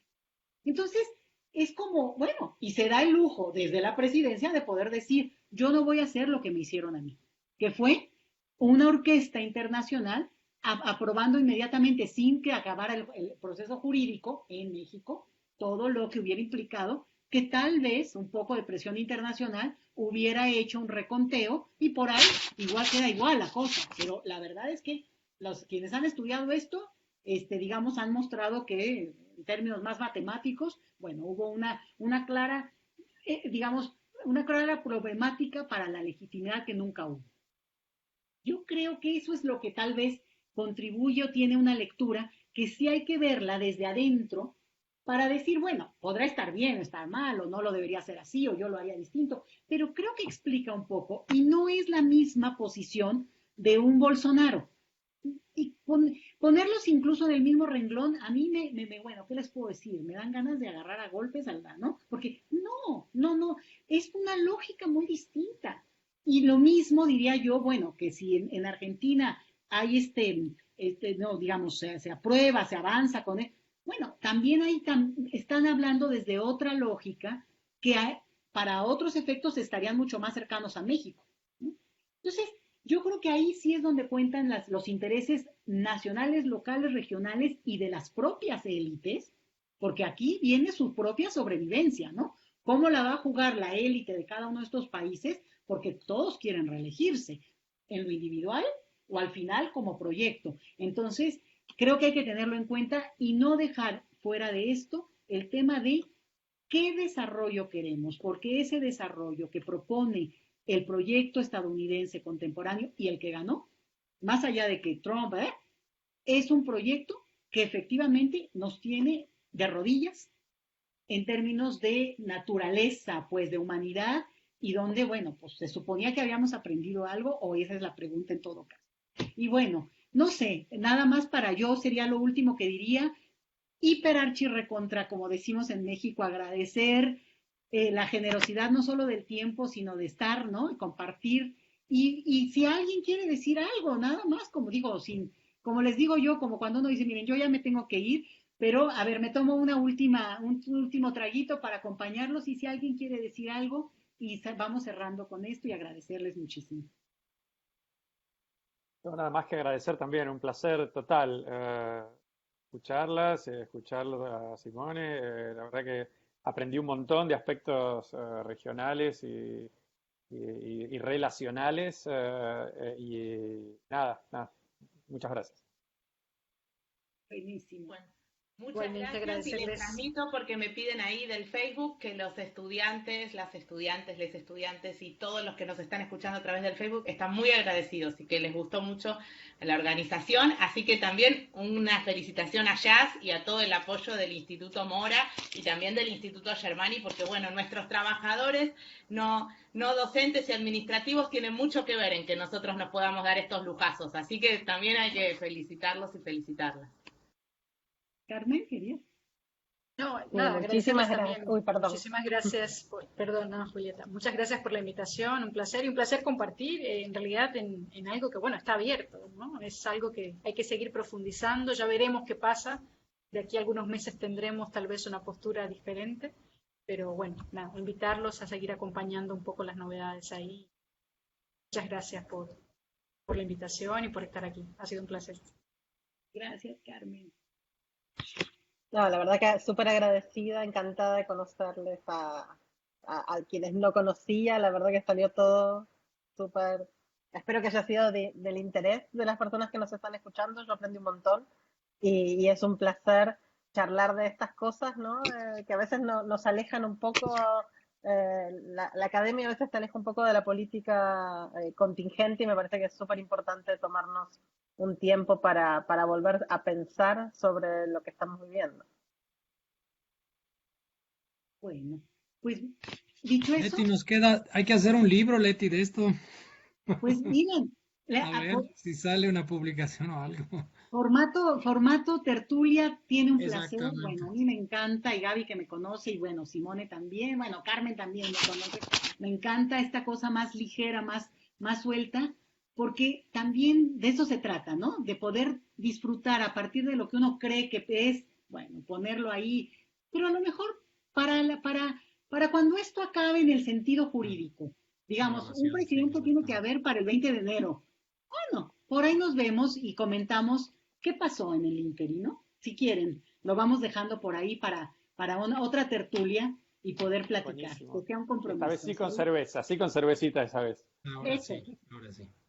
Bueno, Cuídense hasta todos. luego entonces. Saludos, Gracias, abrazos. Simone, qué Gracias. padre que llegaste, ¿eh? Y gracias, Perdón, Leti, Eugenia, gracias. también. Jazz, mil gracias.